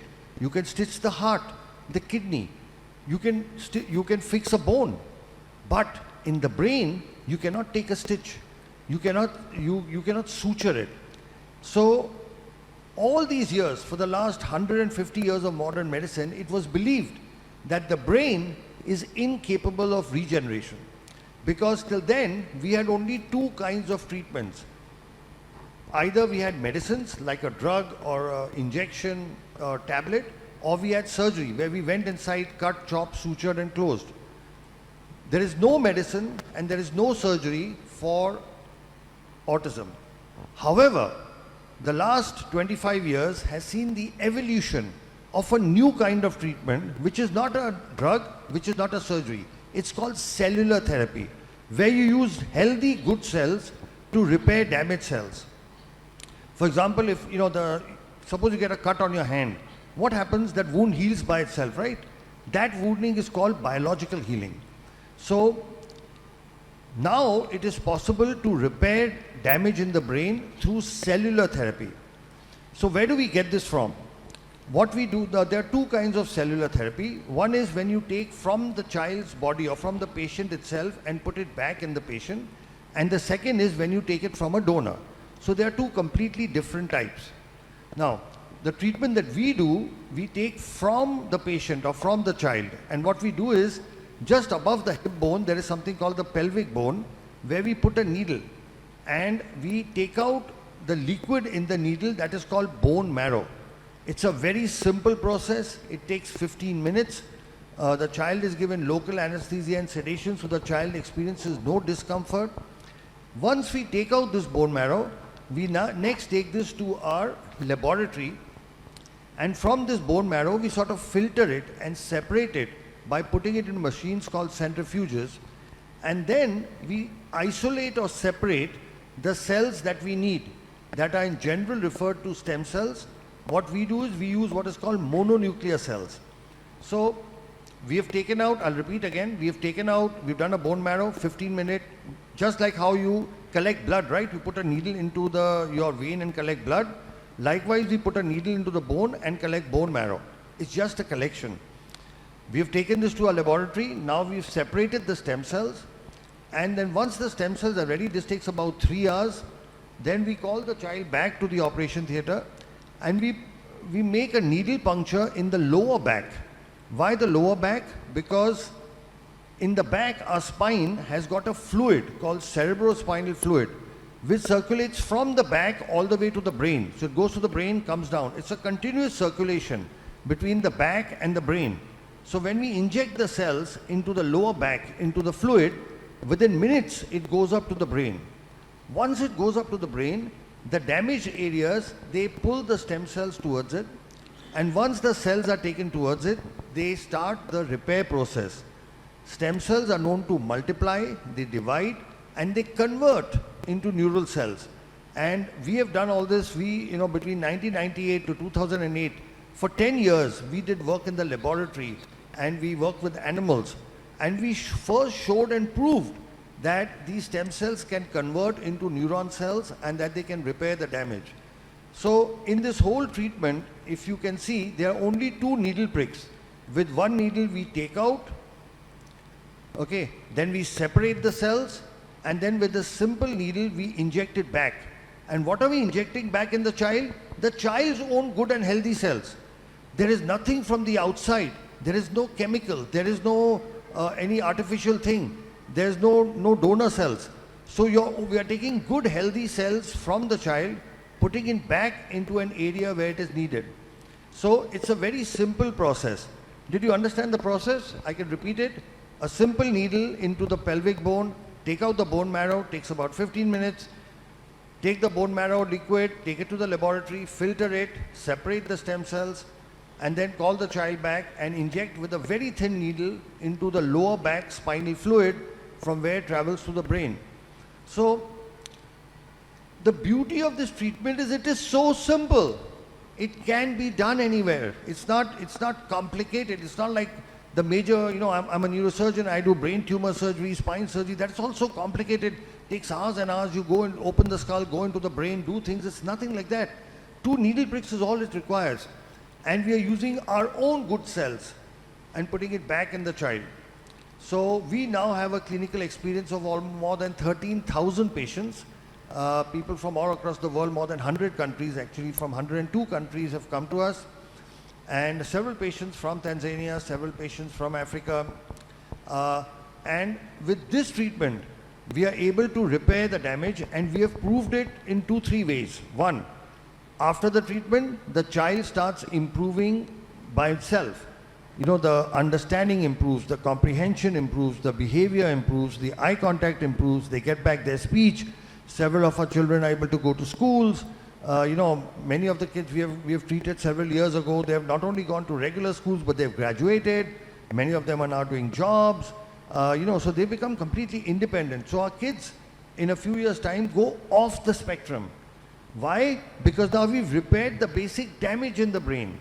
Once the brain damage is repaired, now they are able to integrate and get into a normal life. So that is broadly what stem cells do. I try to make it as simple as I can. Yeah. Thank you very much. Sarah? Yeah, thank you, Dr. Alok, for the detailed explanation. But I'm sure many parents here will be wondering, because we've heard a lot of things about stem cell therapy. How safe is it, and are there any risks behind it?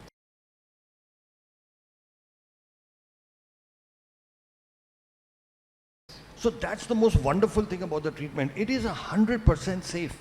Why? Because we are not operating. We are doing just 2 needle pricks. With 1 needle we are taking out, with 1 needle we are putting back, and we are using the child's own natural healthy cells and putting it back. So there is no danger or no risk. Now the only possible risk, and we have published this as well, is in children who have epilepsy. Epilepsy is convulsions, you may be aware, where there is a past history of epilepsy. In 3%, it's a small ratio, but it's 3% of the children can develop epilepsy after the treatment. But if it does happen, it is treated with medicines and it can be controlled.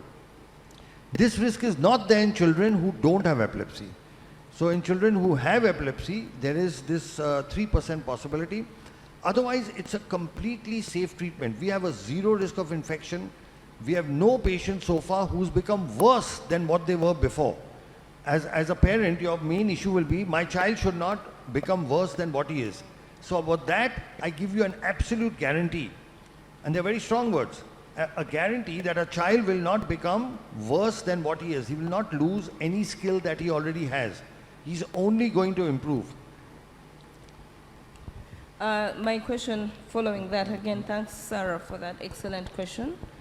I think that puts a bit of anxiety down. But in what age groups do you get the best results? Or who is the youngest patient? What's the age of the youngest patient you've dealt with?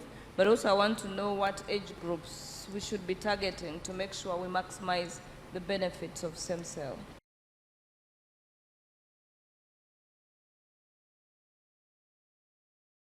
That's a very, very good question. So what our research finds is that when we treat children below 5, they have the best possible results. Now here there's something very interesting, we have a doctor from Kenya, from Nairobi.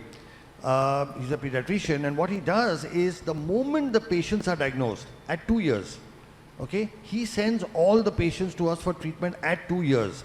And we will be able to reverse the autism in all of them because they've come to us very early. What our own research shows is that the earlier you treat, the better it is. Now the thing about autism is you don't make a diagnosis till about 1.5 to 2 years. So our youngest child is 18 months. We have several children we've treated at 2 years, 2.5, 3 years. We've also got children we've treated between 5, 10. The oldest I've treated is a 38-year-old boy. So now there is a wide range, but like in any other, you take any other disorder, any other, what we don't consider autism a disease, by the way, so I don't want to compare it, but any other disorder, the earlier you treat, the better it is. Okay, if you have diabetes and you start exercising and shift your diet, you can cure it without tablets or insulin. But if you start treating it late, then you need insulin. All right. The same thing is true of all diseases. The earlier you treat, the better results you get. And here is the problem. Everybody keeps saying to wait, wait till this treatment is more established. But the longer you wait, the lesser results you get. And the results of this doctor, this wonderful gentleman doctor from Nairobi, has clearly shown, and he's actually analyzed the data. You send children at 2 years and you can almost completely reverse the autism. Thank you. Let me ask, you're talking about a doctor from Nairobi who sends patients as young as they are 2 years old. Why is it that we go to some clinics or some therapy institutions and we find that stem cell is not recommended?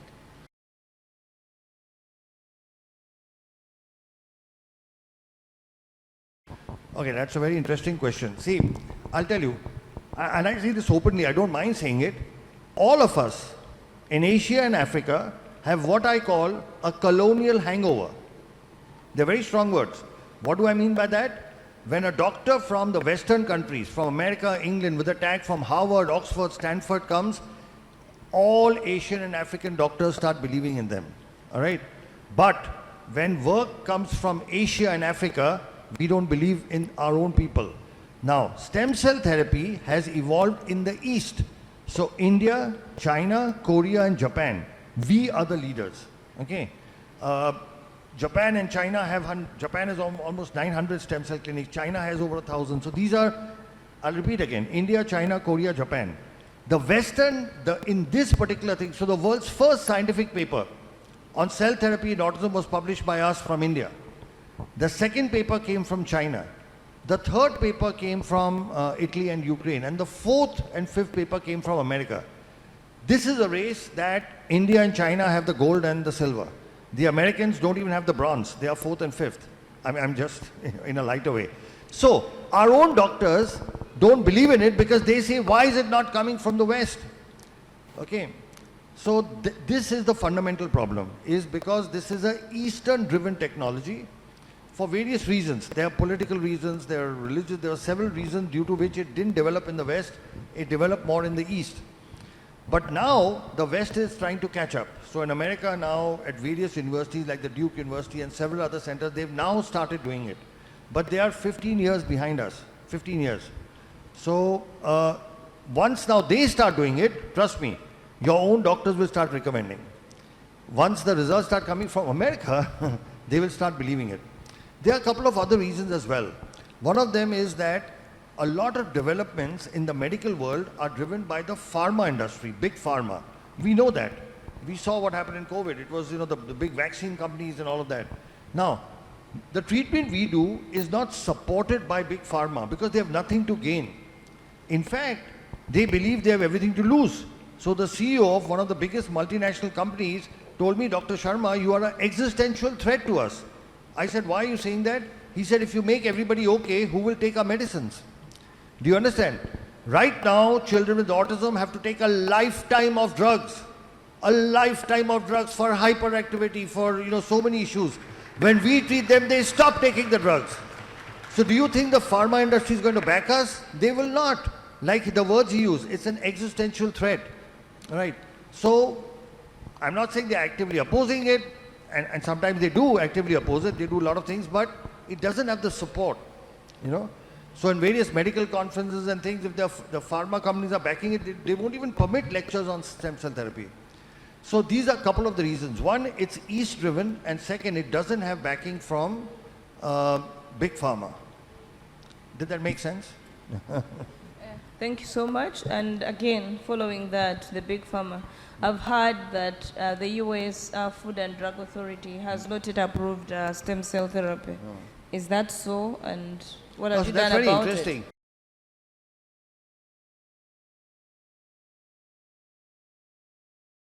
Because, like I told you, stem cell therapy has got autologous as well as things which are manufactured by companies and sold as donor. In August of 2022, a district court in the United States passed a beautiful judgment which actually said that when you take from the patient and put it back in the patient, you do not require FDA approval because FDA is Food and Drug Administration, and when you take from a patient, put it in a patient, it's not a food, it's not a drug, it's a procedure. So a federal court in the United States told the FDA that you have no jurisdiction over procedures. So now the whole question, it's not US FDA approved, is an irrelevant question. I'll give you another example. It's like the difference between you take an orange and make homemade orange juice, or you make canned juice, Tropicana or whatever you get here. Okay. Now to sell Tropicana, you need permission, right? You can't go through without. But to make homemade orange juice, you don't need permission. Right? Do you need permission to make homemade orange juice? So when you take from the patient, put it back in the patient, our Indian courts have said that. In 2019, our Indian High Court said that only for stem cell derived products when you're using, you need a license. The words were stem cell therapy is permitted. And a recent court judgment, because there are people who oppose this work. Just 1 month ago, they actually specified for autism. And the High Court of Delhi and the Chief Justice gave this judgment, said that this treatment cannot be discontinued. Okay, and actually spoke of patient rights. So in India, fortunately, our government has made this distinction very clearly. The equivalent of our FDA has said very clearly, if a company manufactures and sells something to doctors that is a product, it requires a license, like you require a license to sell canned orange juice. Our government says if you're a doctor doing it in the hospital, you do not require to take permission because it's a procedure. Procedures don't have an approval pathway. A product has an approval pathway. They are two separate things, a product and a procedure. So this is something which the Indian courts, the Indian government has said for a long time. Now the American court has also said the same thing. It is here that national leadership makes a big role. For example, our Honorable Prime Minister, Sri Narendra Modi ji, he is a big supporter of stem cell therapy. When he became Prime Minister, in his first address to Parliament, as to what his government will do, they included 5 areas where they will focus on research, and one of them was stem cell therapy. The other was nanotechnology, thorium research, but one of them was stem cell therapy. When he went to Japan, Honorable Prime Minister Sri Narendra Modi took time off and went to the stem cell laboratory of Professor Yamanaka, who won the Nobel Prize for his stem cell work. We are very fortunate and blessed that the Honorable Prime Minister Sri Narendra Modi ji has written a personal introduction for a book that we have authored. There's a book that myself and Dr. Nandini have authored on a disease called muscular dystrophy. And Sri Narendra Modi ji has written an introduction for that book. So what happens is, when you have the national leadership on top supporting something, it gives courage to the doctors to go ahead and practice it. The Honorable Health Minister Mullen was asking what needs to be done. Before the equipment, before the infrastructure, the government has to make policies and rules, and we'll share with you some of which are there from our country, so that other doctors will become comfortable in doing this. Then there is, of course, need for awareness. Then, of course, there is infrastructure, and then there's training. And like I said, training is something we offer at no cost at all to different. We already do it. We already do it for people from different parts of the world. Another thing, since we mentioned our Prime Minister Sri Narendra Modi ji, he did something very, very interesting. There was a word for disability in our Indian language that was Viklang, which translated meant disabled, unable to do. It is a negative term. Viklang means you cannot do, somebody who cannot do things. And he officially changed the local word for disability from Viklang to Divyang, which means specially gifted. So officially in India now, you cannot use the word Viklang, which had been used for the last 100 years. You have to say Divyang, which means specially gifted. Now, in this one simple change of words, the Honorable Prime Minister has shifted the focus to what these children can do and not what they can't do. Now, this is so important because this change in mindset, and this comes from the top. When it comes from the top, it percolates down. It gives inspiration and motivation for people to get into the field. It gives inspiration for people to set up rehabilitation centers. It gives motivation to set up special schools. Because the rate at which this autism is increasing, we will have, like it was mentioned in, I think, Sarah, you mentioned in your talk, the most accurate figures for autism come from America, from the US CDC, which says that 1 out of 36 children have it. Last year, it was 1 out of 44. And before that, it was 1 out of 53 or something. And before that, 1 out of 66. So if you read, and these are not our figures, the US CDC's figures. The graph is going up like this over the last 10 years. By this ratio, next year it will be 1 in 15. And the year after that, it may be 1 in 5. These are the most accurate figures in the world. We are not aware of it. There is I don't know what to call it, a pandemic, endemic, what, of children suffering with autism and other neurodevelopmental disorders that will hit us so badly because we do not have the infrastructure for it. And here, governments have a role to play.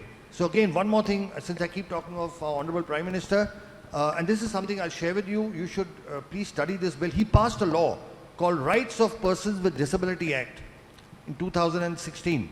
It's a wonderful bill. In that he's listed 21 disabilities and has clearly, by law, by an act of parliament, mentioned a whole lot of privileges and rights that parents have. For example, one problem you must have faced is normal schools do not take your children for education. Is that correct? Yes. I'm sure all of you have experienced that. You go to a normal school, they say, we will not take this child. By law, our Honorable Prime Minister said, no school can refuse a child with autism. It is the responsibility of the school to arrange shadow teachers or other special. So all schools by law now they cannot say no.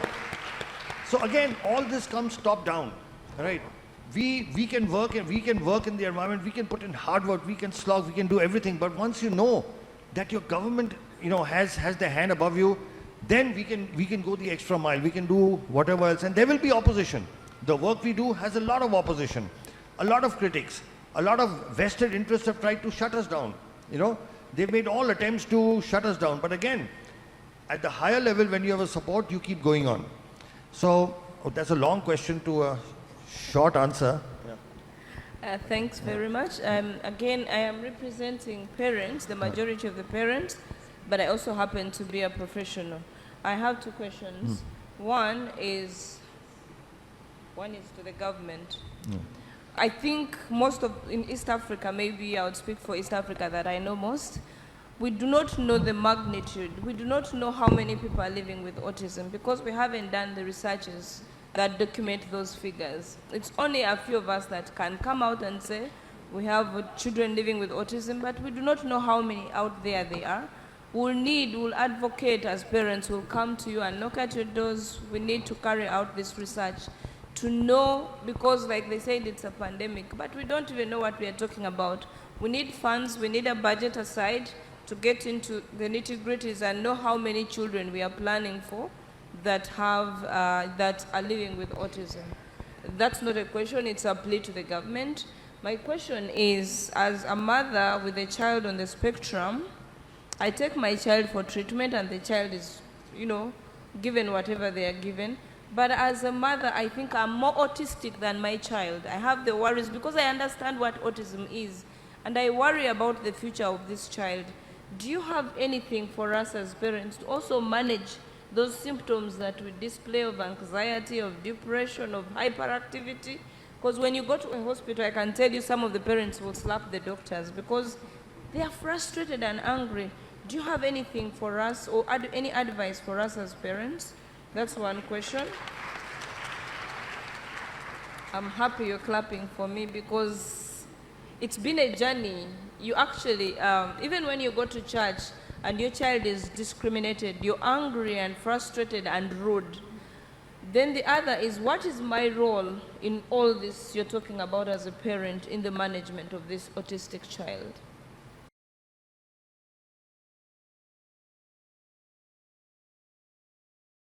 Okay, I think that's the single most important question you've asked, because you are asking what is the power within parents? What can you do at home? And I think that's a very, very important question. So let me start with, there could be multiple answers to this, Dr. Olivia. First, I want to appreciate and thank you for coordinating this because you are a parent as well as a doctor. That's why I think they've decided to keep you in the middle. You have parents there and doctors here.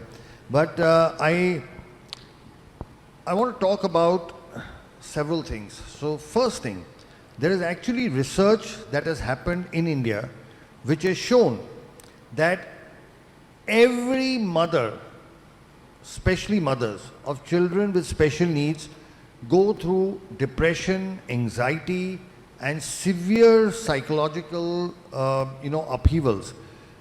Many of them even contemplate suicide. We've had several mothers who've actually not just thought of, but attempted suicide, and not just once, 2 or 3 times. And whereas for others, they may not understand, I think as mothers, you will understand why a mother would want to commit suicide, because it's just so difficult to handle. Now, the thing about autism is it's called the silent disability because you can't see it. The children look normal, all right?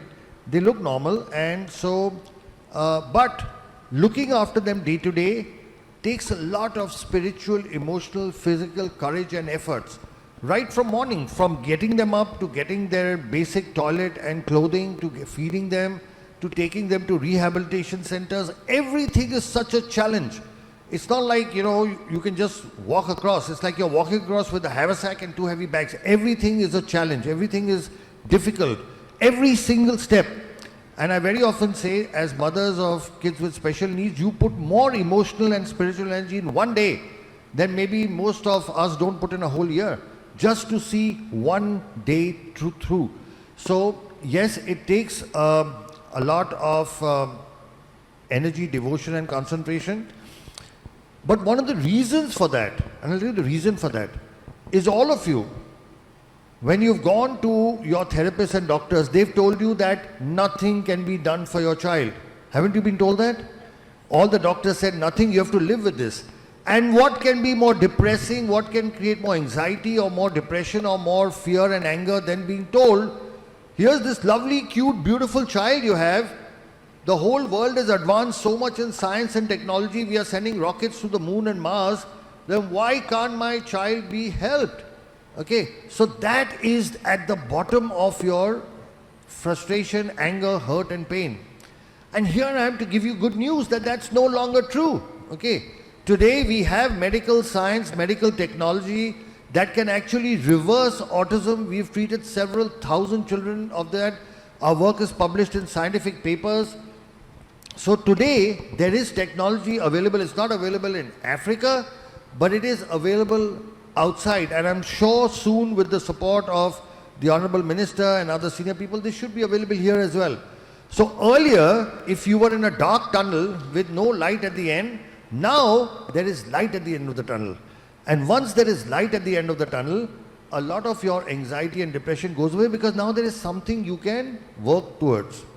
So that's the first good news that we have to spread. The news that autism cannot be treated is a 50-year-old, 75-year-old myth, which is no longer true, because we have shown, we have proven through having treated thousands of patients and our scientific publications that this is no longer true. Now, a few things I must tell you from what we have learned from, by the way, we learn much more from parents than we read from any book. So we've been doing this work for the last 15 years. We have several children who are off the spectrum, and this is what we have learned is required from parents. First thing, an unconditional acceptance of your child the way the child is. Okay, what happens is we ourselves start thinking that a child is less than, that there is a child is not adequate, there's a problem. See, suppose your child had appendicitis, or he had a stone, or he had some lung problem, or even if he had a heart problem, would you think your child is less than?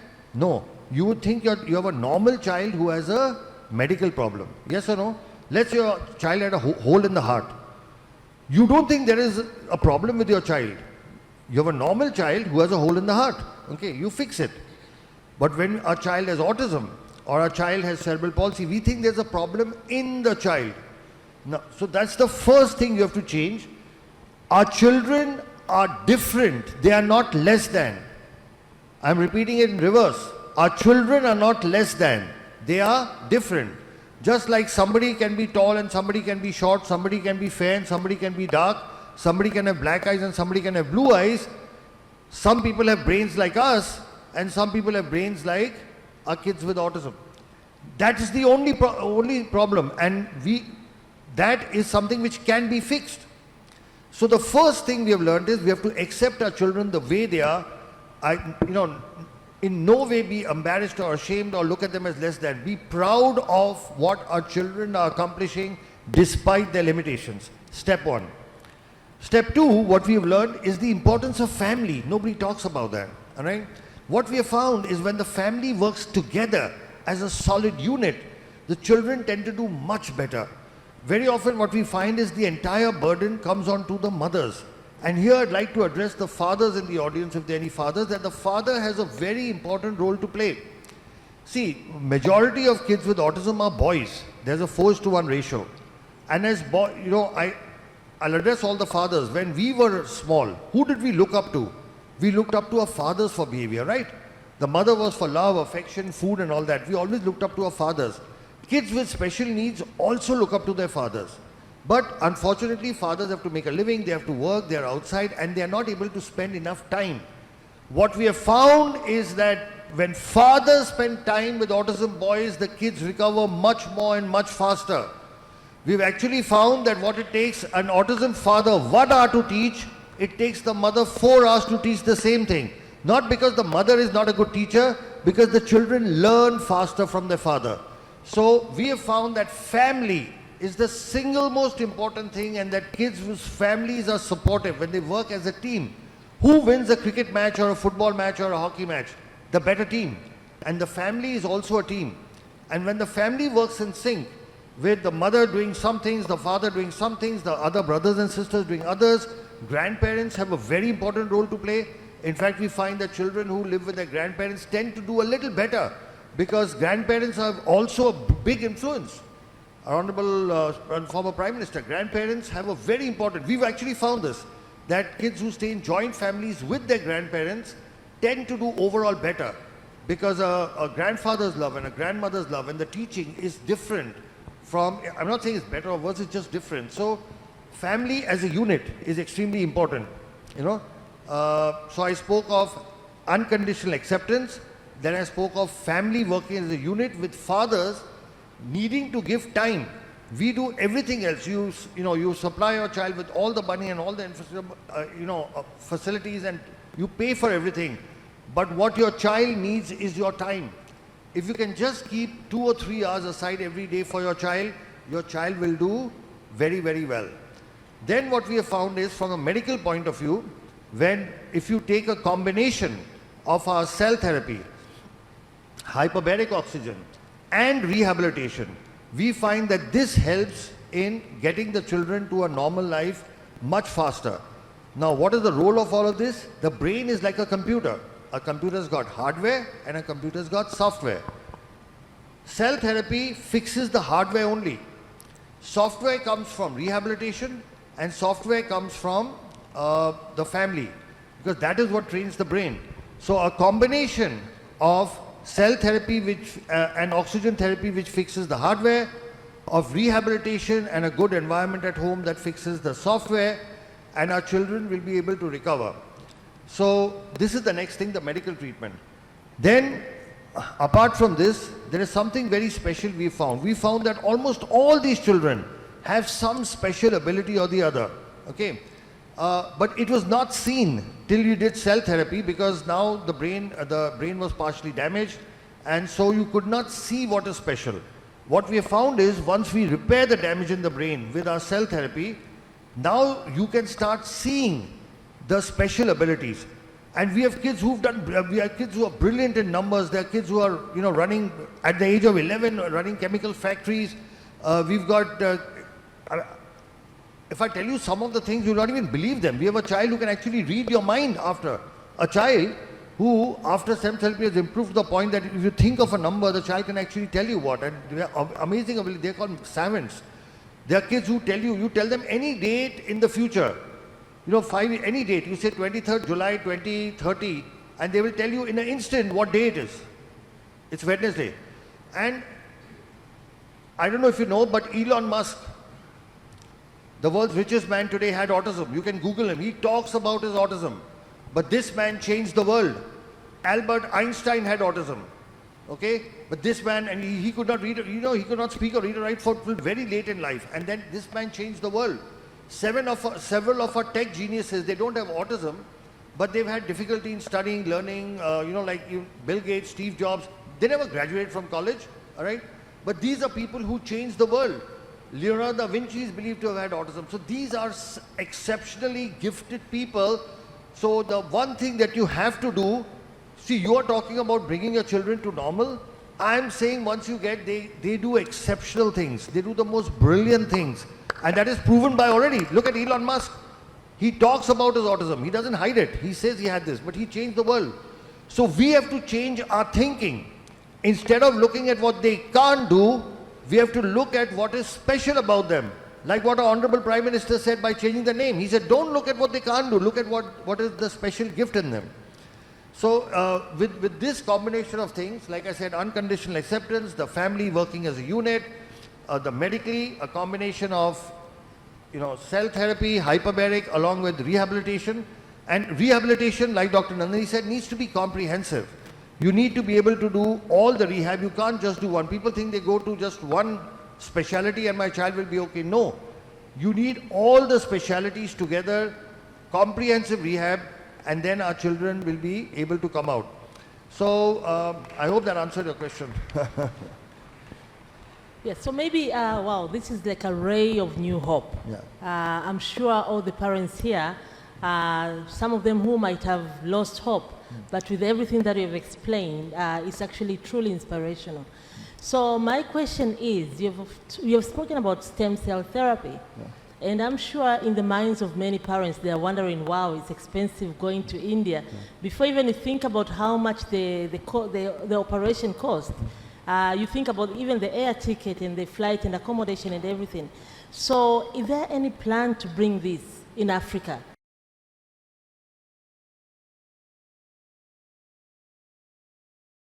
Yes, so we are very clear. We want to have a facility set up in Africa, and we are actually keen on, so we have actually shortlisted between Tanzania and Kenya only because they are English-speaking, direct connection to India.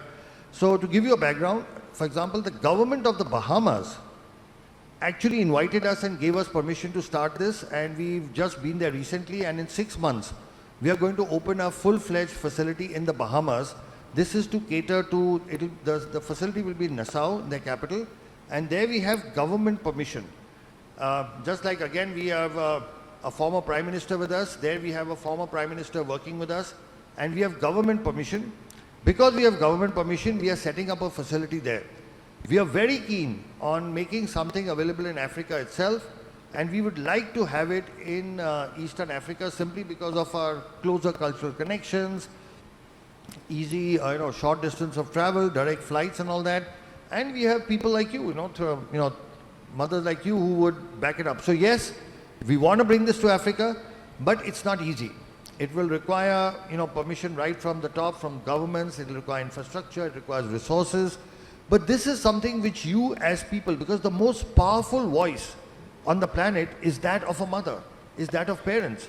When you speak out, honorable ministers, prime ministers and presidents have to listen, because we all democracies, they represent us. So your voice is what is important, not us. We've come, we've shared our information, we can share our technology, but your voice is what is important.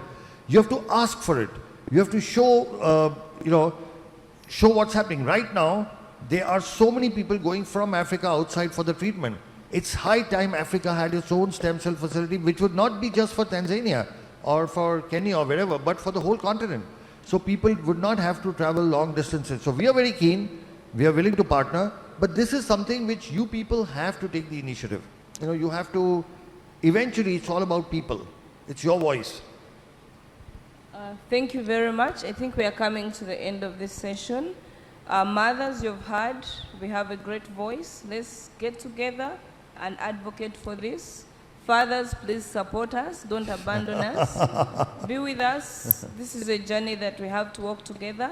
And there is hope that we can say bye to autism, but only if we put in our every energy to support these children, seek the available treatment options. I think we can say bye to autism for the most part. Thank you so much, our able doctors. I think you've given us a lot of hope. You've explained a lot. You've allayed our anxieties. I think now it's on us to follow what you've told us. Thank you so much, Dr. Olivia. Thank you so much. I really appreciate the fact we have 3 mothers from 3 East African countries. Kenya, Tanzania and Uganda on this platform.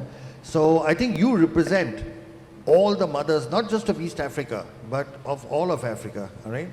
And if you take the initiative, trust me, believe me, the power of your voice is a force of nature. It cannot be ignored, okay? And a mother's voice does something. It reaches out to people. It touches people.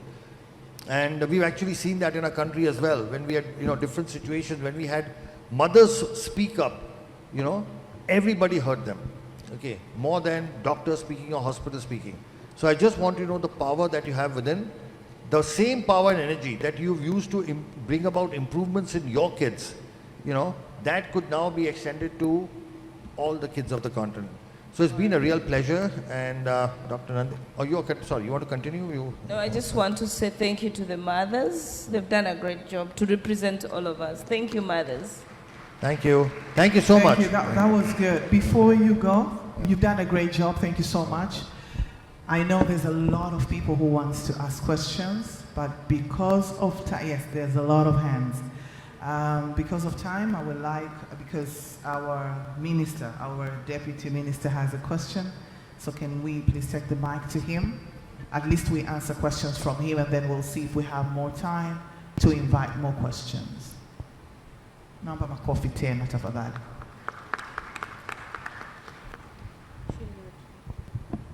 Karibu sana mheshimiwa. I don't think it is a question, it's just good news perhaps. He said, I know Professor, he said about the PET-CT scan, if we have in the country. Yes, we have. It is in Ocean Road, okay, our Cancer Institute. So actually last month they completed it to connect it so that it can start function. We expect this month it's starting to work. Very good.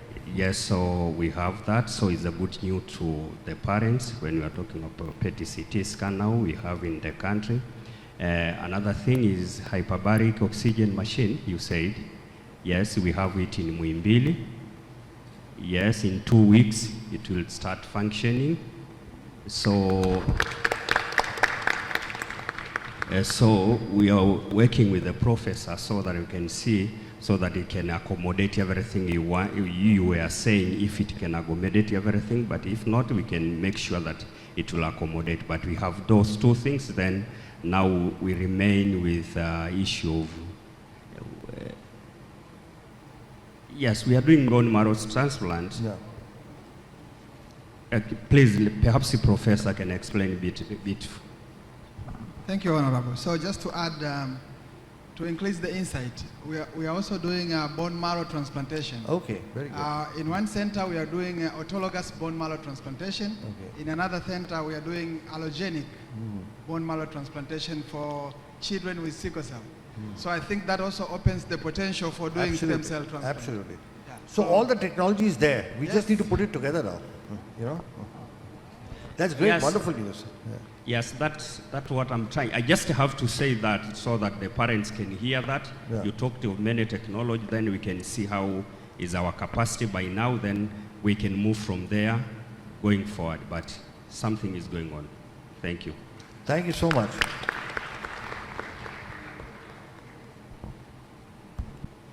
Okay, thank you so much, our dear Deputy Minister of Health, for the additions.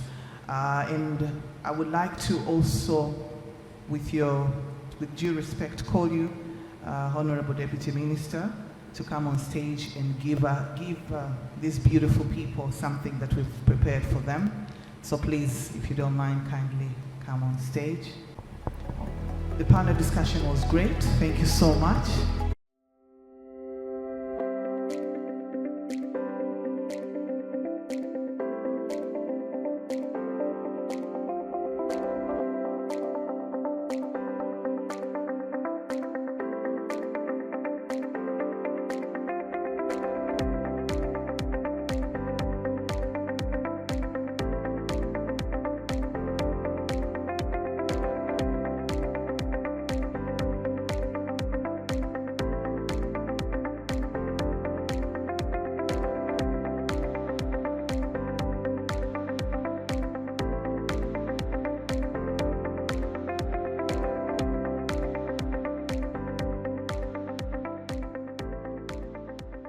My name is Geoffrey Ekongot.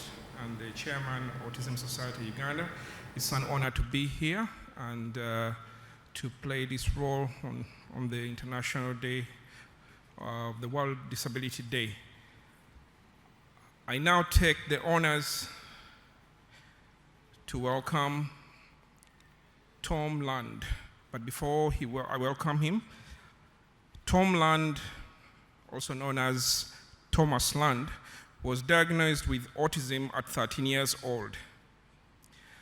Since accepting his diagnosis, Thomas has been recognized as an author, speaker, and emerging leader in the autism community. Tom Land is the world's first Toastmasters accredited speaker with autism. The Toastmasters accredited speaker distinction is reserved for the finest professional speakers in the world who fulfill numerous criteria, then compete for the honor in front of a huge live audience. Now, imagine having autism and meeting that challenge, because that's exactly what Tom did. Tom is one of only 90 accredited speakers in the world, and the only one with autism. He is certified human potential coach and professional diversity and inclusion consultant. He is poised and ready to share his positive energy and inspiring messages as an end keynote speaker, corporate trainer, and consultant to organizations across the country. He also spoke on the TEDx stage to impart wisdom and inspire others with his talk titled, How to Come to Life. He is the author of the award-winning bestseller, Come to Life, Your Guide to Self-Discovery, and recently published his second book, My Glass is Full, Stories of Putting Mental Health First. He recently set a Guinness World Record as the world's oldest person with autism to finish a full Ironman triathlon. I once again welcome Tom Land to present his topic, Come to Life, Preparing for the Transition and Your Future. Mr. Tom Land, you're welcome on stage.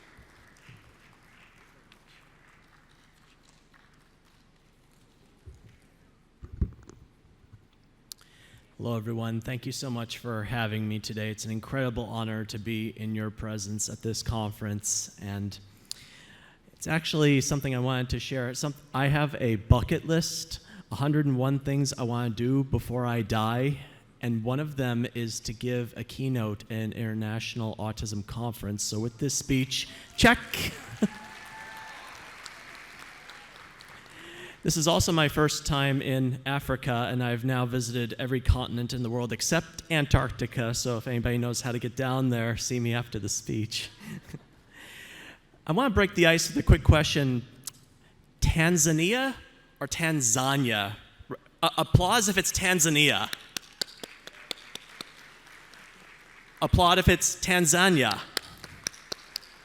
You know, I've heard both pronunciations, but I've always wondered, is there a right or is there not? But even though we have different opinions or perspectives or pronunciations, it's all talking about the same thing. And I want to keep that in mind as I go through this presentation with you today. And may it unite us in our work. Next slide, please. So you heard a little bit about my accomplishments, and interestingly enough, when I was younger, I didn't talk for about 6 months. But by the time I started talking again, I could read, I could write, I could spell. I was like a sponge full of water, just ready to be run out. And I was ready to get a whole lot done with my life. And I've gone through a number of trials and tribulations and triumphs.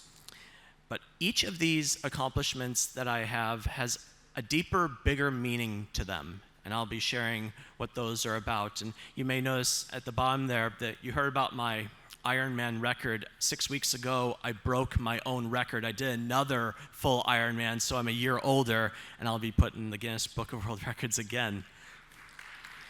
And for those of you that don't know what an Ironman is, I know my metric system, 3.8 kilometers of swimming, 180 kilometers of biking and 42.2 kilometers of running back to back to back in under 17 hours.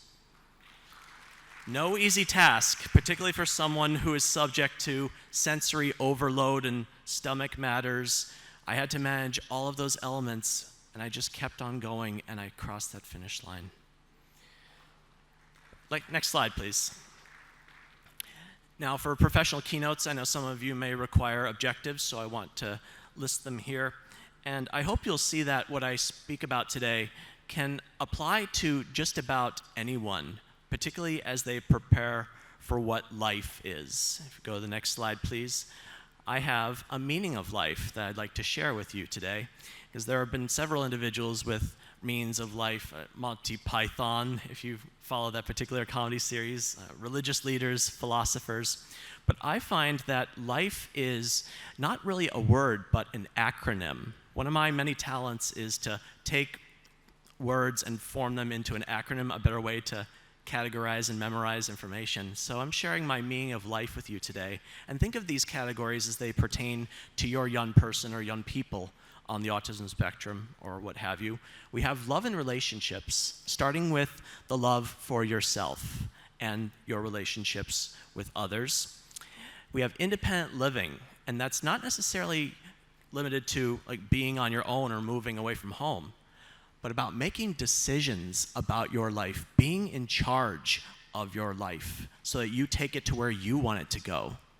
Then there's the F, which stands for further education, not limited to college or a university or a degree or diploma, but keeping an open mind, having awareness of what trends are going on in the world, and also being mindful to what other people have to say. So you have the most information you have to make an informed decision. And finally, the E stands for employment, because particularly when it comes to autism, there are more unemployed or underemployed individuals on the autism spectrum than any other class of disorder. And I think that is something we definitely need to work on putting a dent in, because our young people deserve to find something that they do well and can contribute to society, and if all goes well, make them earn their own money. Next slide, please. Telling you a little bit about my dream, right around the time I got diagnosed, I knew that I loved Star Wars and I was good with numbers, and I told my parents, I'm going to be George Lucas's accountant. And I set that into motion. After I told them, my parents about though, they could have said, Tom, that is a pipe dream. You really think you can be George Lucas's accountant? But they didn't kill my dreams. They instead gave me a reality check. You want to be George Lucas's accountant? You have to go to college, you have to pass difficult tests, you have to find work in the entertainment field. He's not going to hire someone right out of high school. And I have a bit of what I like to call a Batman mentality, like where there's a will, there's a way. Even if there's darkness, I'm going to find a way through the light. So I said, challenge accepted. And I went to college, and I passed the CPA exam, that's a certified public accountant. And thank you. For those of you that have heard of it, it's probably one of the most difficult tests there is. And I worked for Disney straight out of college doing property taxes. And after I left Disney, Disney would go on to acquire Lucasfilm, George Lucas's company. So the way I see it, retroactively and indirectly, I was George Lucas's accountant and felt like I'd accomplished my goal. And I had several years as an accountant, worked in a Big Four accounting firm internship, had some temp jobs, but I finally got something I was striving for, and you might want to write this down for your young people. Please write down permanent, full-time employment with benefits. Permanent, full-time employment with benefits. And if possible, gainful employment so they can make enough money and save for a rainy day. That was something I was striving for my entire career, and I finally got to that level working as a CPA in the corporate environment in the private sector. But if you go to the next slide, and I think you may have already seen it, the one with the laptop, it cost my physical, mental, and emotional health to get to that financial level. I dreaded going to a desk, sitting there all day, crunching numbers that would not matter in a few years. At the same time, I also saw and heard stories from my peers crashing and burning in life because they did not know themselves. They did not love themselves, and they were not being themselves. So 8 years ago, I decided to leave my accounting career behind completely, put in my 2 weeks notice at work, and now I give speeches, I tell stories, I do coaching, I do consulting. So I want to reach people on a personal level. And yes, let's go to the Toastmasters slide next. Because after I left accounting, I knew I had to better my public speaking. Back about 2 slides, please. I knew I had to better my public speaking skills. And mind you, we fear dying more than speaking in front of an audience. Wouldn't you agree? You wouldn't want to be up here right now doing this, would you? Or maybe you would, but I've found that if I can master the art of public speaking, I could probably cheat death, but at the very least, I can tell a story, do something that will resonate with you. So the Toastmasters organization has an accredited speaker program designed for those that have mastered the art of public speaking and apply it to a particular trade or line of work. And for someone on the autism spectrum, which is a social communication disorder, and being able to master the art of public speaking, which is essentially socializing and communicating, I wanted to show myself, my peers, and the world that you too can break barriers. You can overcome obstacles. You can shatter ceilings and stereotypes by showing people that it can be done. So thank you. So that's why I went for the accredited speaker designation. And if you go to the next slide after that about the human potential coach. Right before the pandemic, I got certified as a human potential coach because speeches are one thing, but I wanted to reach people on a personal level and find out what's really going on with them, get to the root of who they are and how they can make the world a better place. And today is the International Day of Persons with Disabilities. I was at the United Nations 4 years ago in New York describing why people on the autism spectrum deserve equal employment opportunities. And the United Nations has sustainable development goals that they want to fulfill by the year 2030. And if any of you happen to see my lapel pin here, I have a pin with those sustainable development goals illustrated. And if you go to the next slide, I have a long-standing partnership with the Los Angeles Police Department Mental Evaluation Unit because law enforcement, police officers, people that protect our community, our young people are likely going to have an encounter with them. They may not have had one yet, but there's a very good chance that they will. And our officers need to know what to do. So I share my stories and give them pointers on how they can best serve our population. But there's another thing that was overlooked that my mother and I put into play. Next slide, please. And that is to teach our young people what they need to know when it comes to interacting with the police. Because ladies and gentlemen, just training the police is not enough anymore.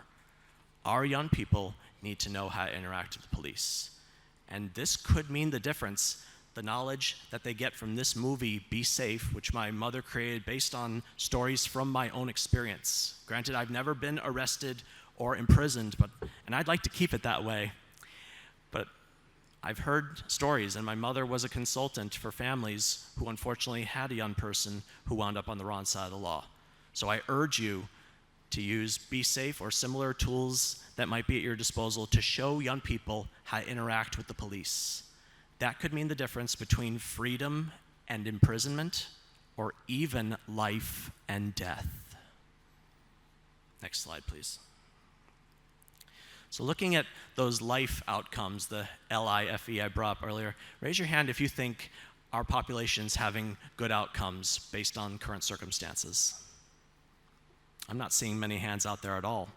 And that's kind of the point, because if you go to the next slide here, particularly when it comes to becoming an adult or accepting a high school diploma, those seem to be, at least in the United States where I come from, the things that make the services amongst our young people just disappear.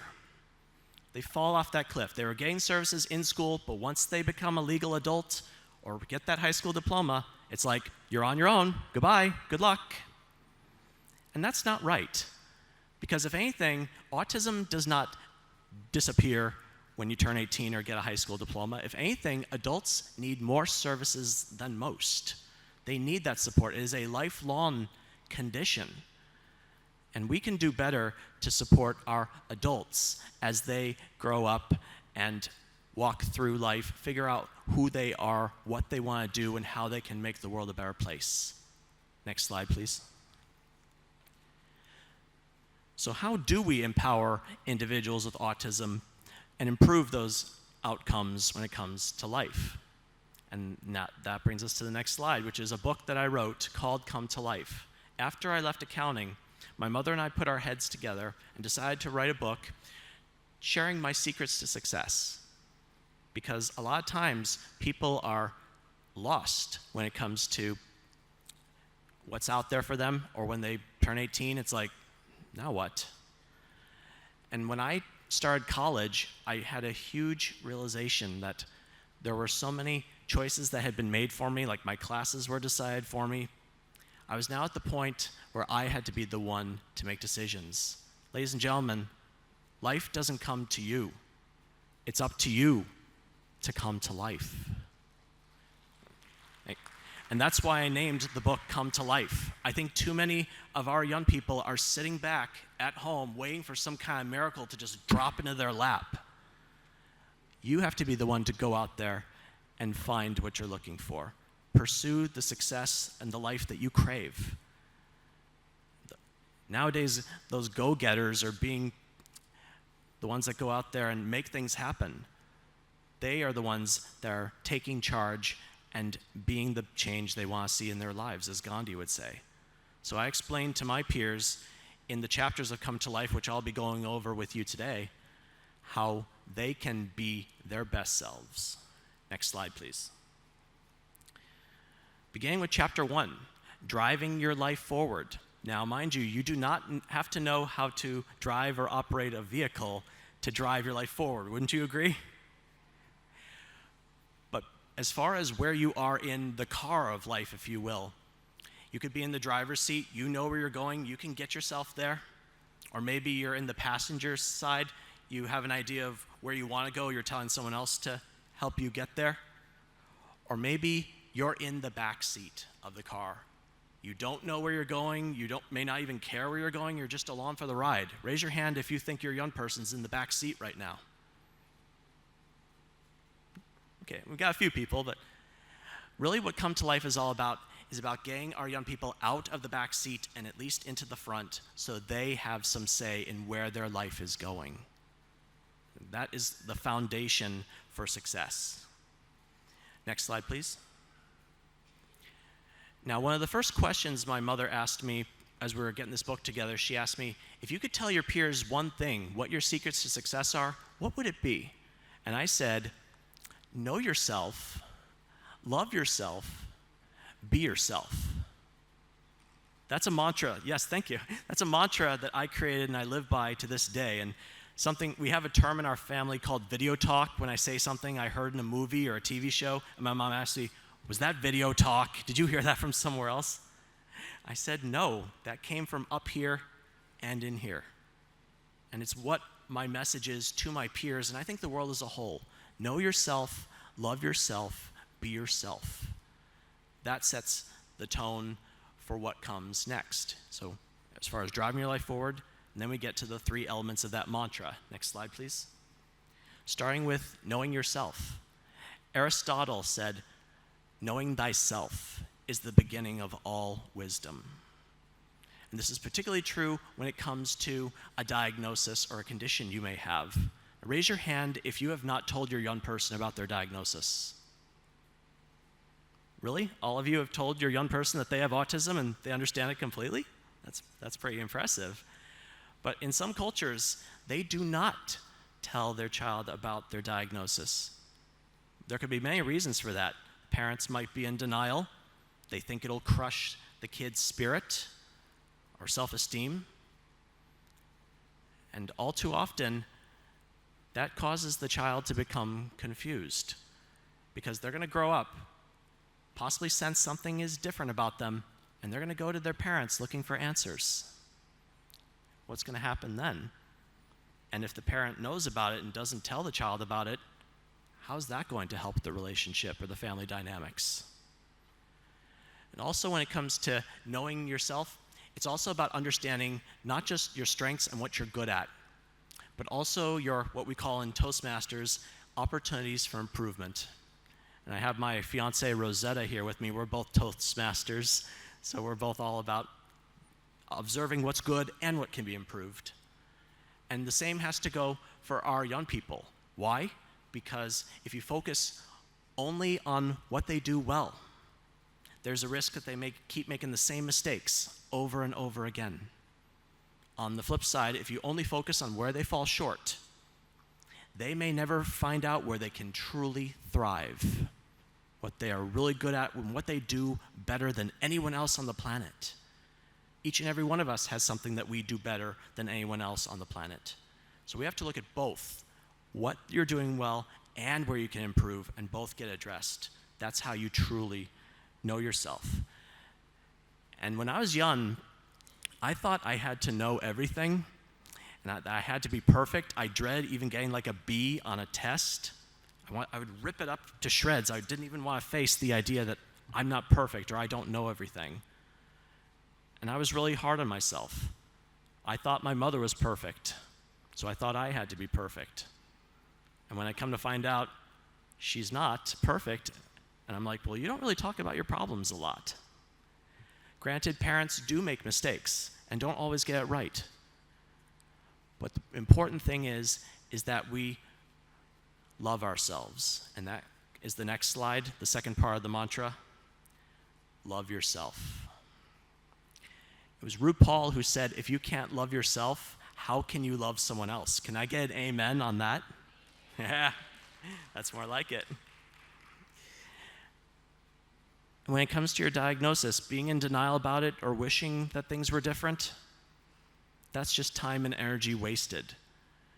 And my parents did something for me that really set a tone and made a huge difference in my life. They let me know that they would love me no matter what. I didn't have to change. Yes, thank you. Because this is the life that is going to be. The question is, how is the family going to go with it? And I should note that, figuratively speaking, when there's one person with autism in the family, the entire family has autism, figuratively speaking. So on that note, are you all going to be on a unified front around your young person or people? Not take no for an answer?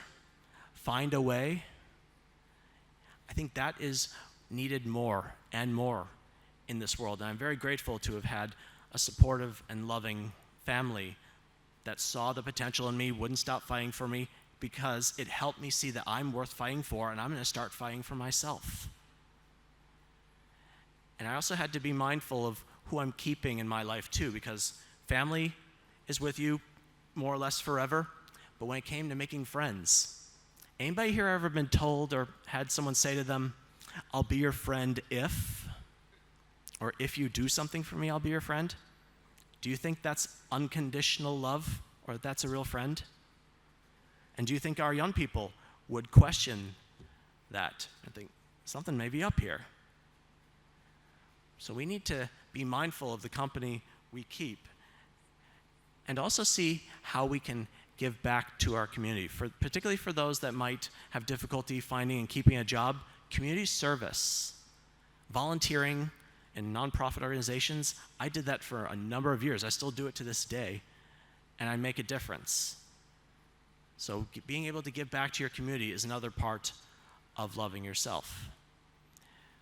And something I had to be mindful of is I grew older and had to weed out those people who maybe not were true friends or wanted me to be something different.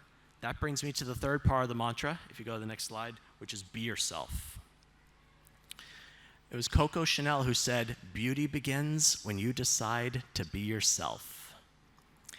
And this gets a little bit controversial at times, because each and every one of you, I imagine, has some kind of idea or vision as to what your young person's life might be like or look like. The question is that what the young person wants? Is that being who they truly are?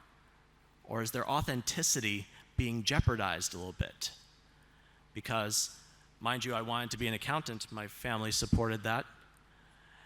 And everyone seems to have these suggestions about how we can be better people on the autism spectrum. But it kind of begs the question, why not just like us for who we are? Yes, we have the option to hear what you have to say, but it should be our decision on what we do with that information. And if, like me, you understand the value of input and how it can help you become your best self, there's being yourself and there's being your best self. That could make a difference too. And a lot of times, I know when I was younger, I wanted to please others. I wanted to not rock the boat. I would kind of take people at their word or think people had my best interest at hand. I was a little too trusting, and that came back to hurt me a few times. So at the end of the day, I decided I'm going to hear what people have to say, but I have the final decision. And they should be willing and able to respect that. Wouldn't you agree? So as we look at our young people and their lives, ask yourself if you're letting them live the life that they want to live. And if they don't know what that is, what kind of life they want to live, maybe they need more guidance on what that is and what kind of options are available to them. Which brings us to the next chapter in Come to Life. Next slide. Finding your niche, or niche, depending on your pronunciation preference. Because a niche is a little hole in the wall where a piece of art or statue fits right in. And each of our young people deserve to find a place where they fit in, where they do well, where they can shine, and their talents can be put to good use. Unfortunately, not everyone seems to have all the opportunities to go out there and find out what that niche is. Whether they're staying at home, could be by choice or not. And even in today's virtual world, sometimes going into a virtual chat room or where the action is, that's part of finding your niche. And also understanding that as we grow older, our niches, where we fit in, change over time as well. And speaking of change, it's happening all around us. Like, I'm not the same person I was 5 years ago, 5 months ago, or even 5 minutes ago. So the change is happening all around us, and I think there's a lot of resistance to it, or like you want to fight the elements and not want things to change, everything to be constant, predictable, and unchangeable. But ladies and gentlemen, what if I told you the only constant, predictable, unchangeable part of our lives is change? That is what's going to be happening whether you choose to accept it or not. So with that being said, finding a way to let change or make change work in your favor. Find ways to adapt, change, evolve, grow, and see where that can take you. Let's go to the next slide, chapter 6. Find your voice. Find your voice, and more importantly, use your voice. Wouldn't you agree? You could find your voice, but if you're not using it, not doing its purpose, right? As I mentioned earlier, accepting that you must be the change you want to see in your life. Now, by a show of hands, in meetings such as IEPs that you may have with your young person, raise your hand if your young person is not present at these meetings about their future. Okay, so a few of you may not have your young person present at meetings about their future. Well, getting back to that car example, not having them present at the meeting, that's like them not even being in the car at all. Wouldn't you agree? It's like taking them, getting them out of the seat that they're in, leaving them on the side of the road, and you driving off without them. And they may or may not have the tools to call an Uber or follow you or catch up or call for help. It's like leaving them in the dust. And parents, you are your child's voice now. Who's going to be your child's voice after you die? A family member? An elected representative? How about the young person themselves? And I want to really make sure that even those who may not or have difficulty speaking, they can still find a way to communicate. Just because someone isn't speaking doesn't mean they don't have something to say. Do you agree? Let's go to the next slide.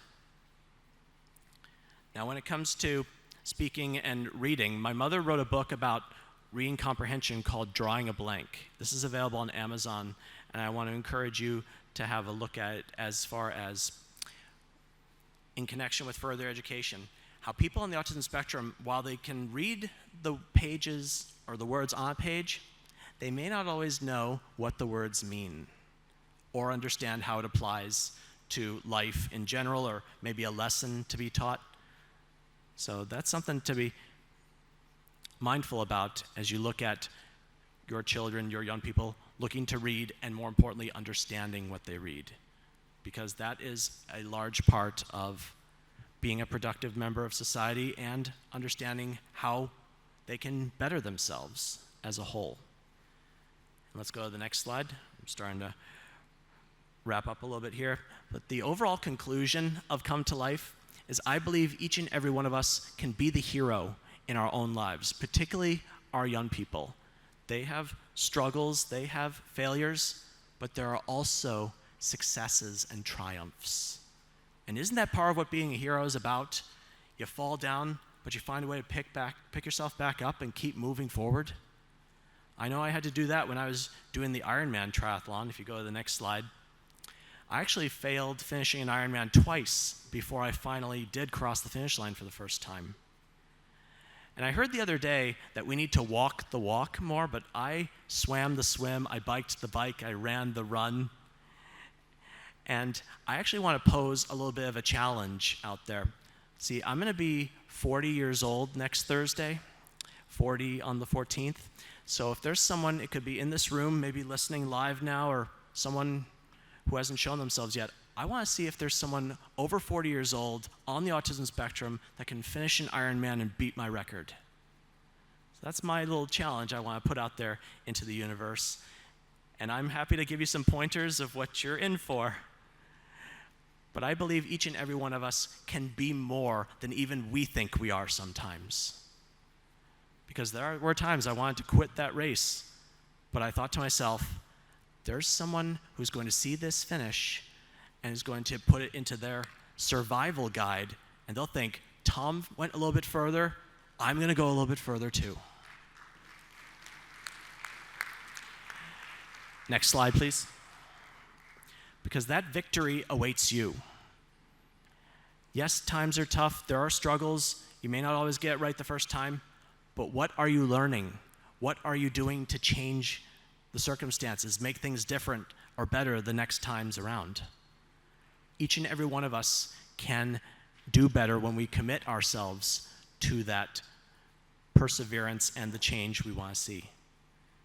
And if you go to the next slide, I encourage you all to see how Come to Life, it's available on Amazon, can help you come to life physically. Go to where the action is, whether it's in person or online. Come to life mentally, be able to pick yourself up and keep moving forward, even if you fall multiple times. Come to life emotionally.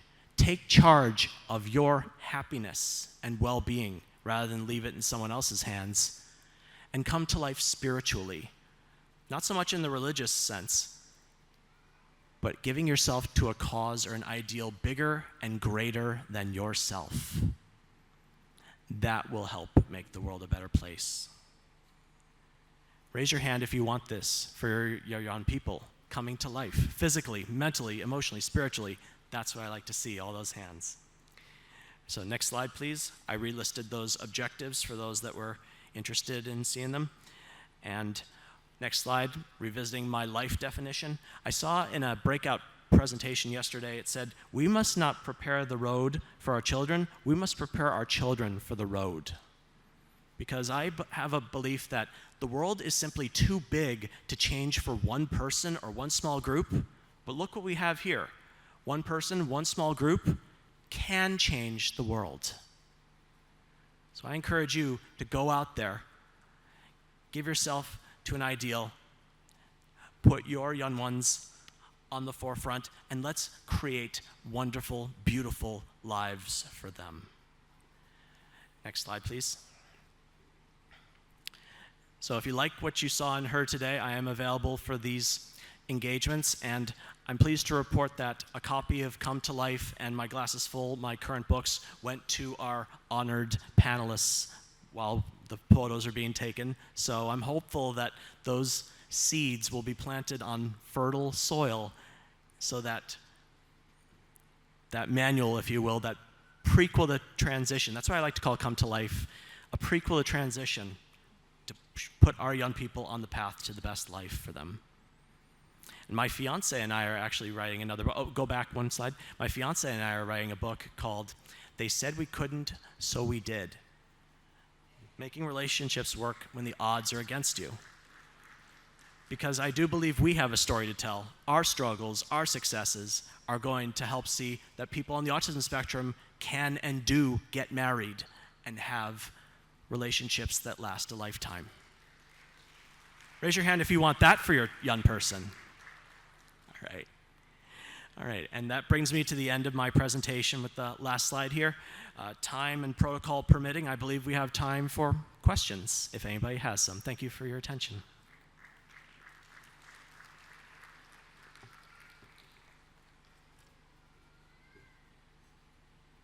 No, I answered everything. You guys are good? I'm getting the signal not right now, and I'm kind of hungry. How about all you? I think it's going to be time for lunch. Thank you all so much. You've been a wonderful audience.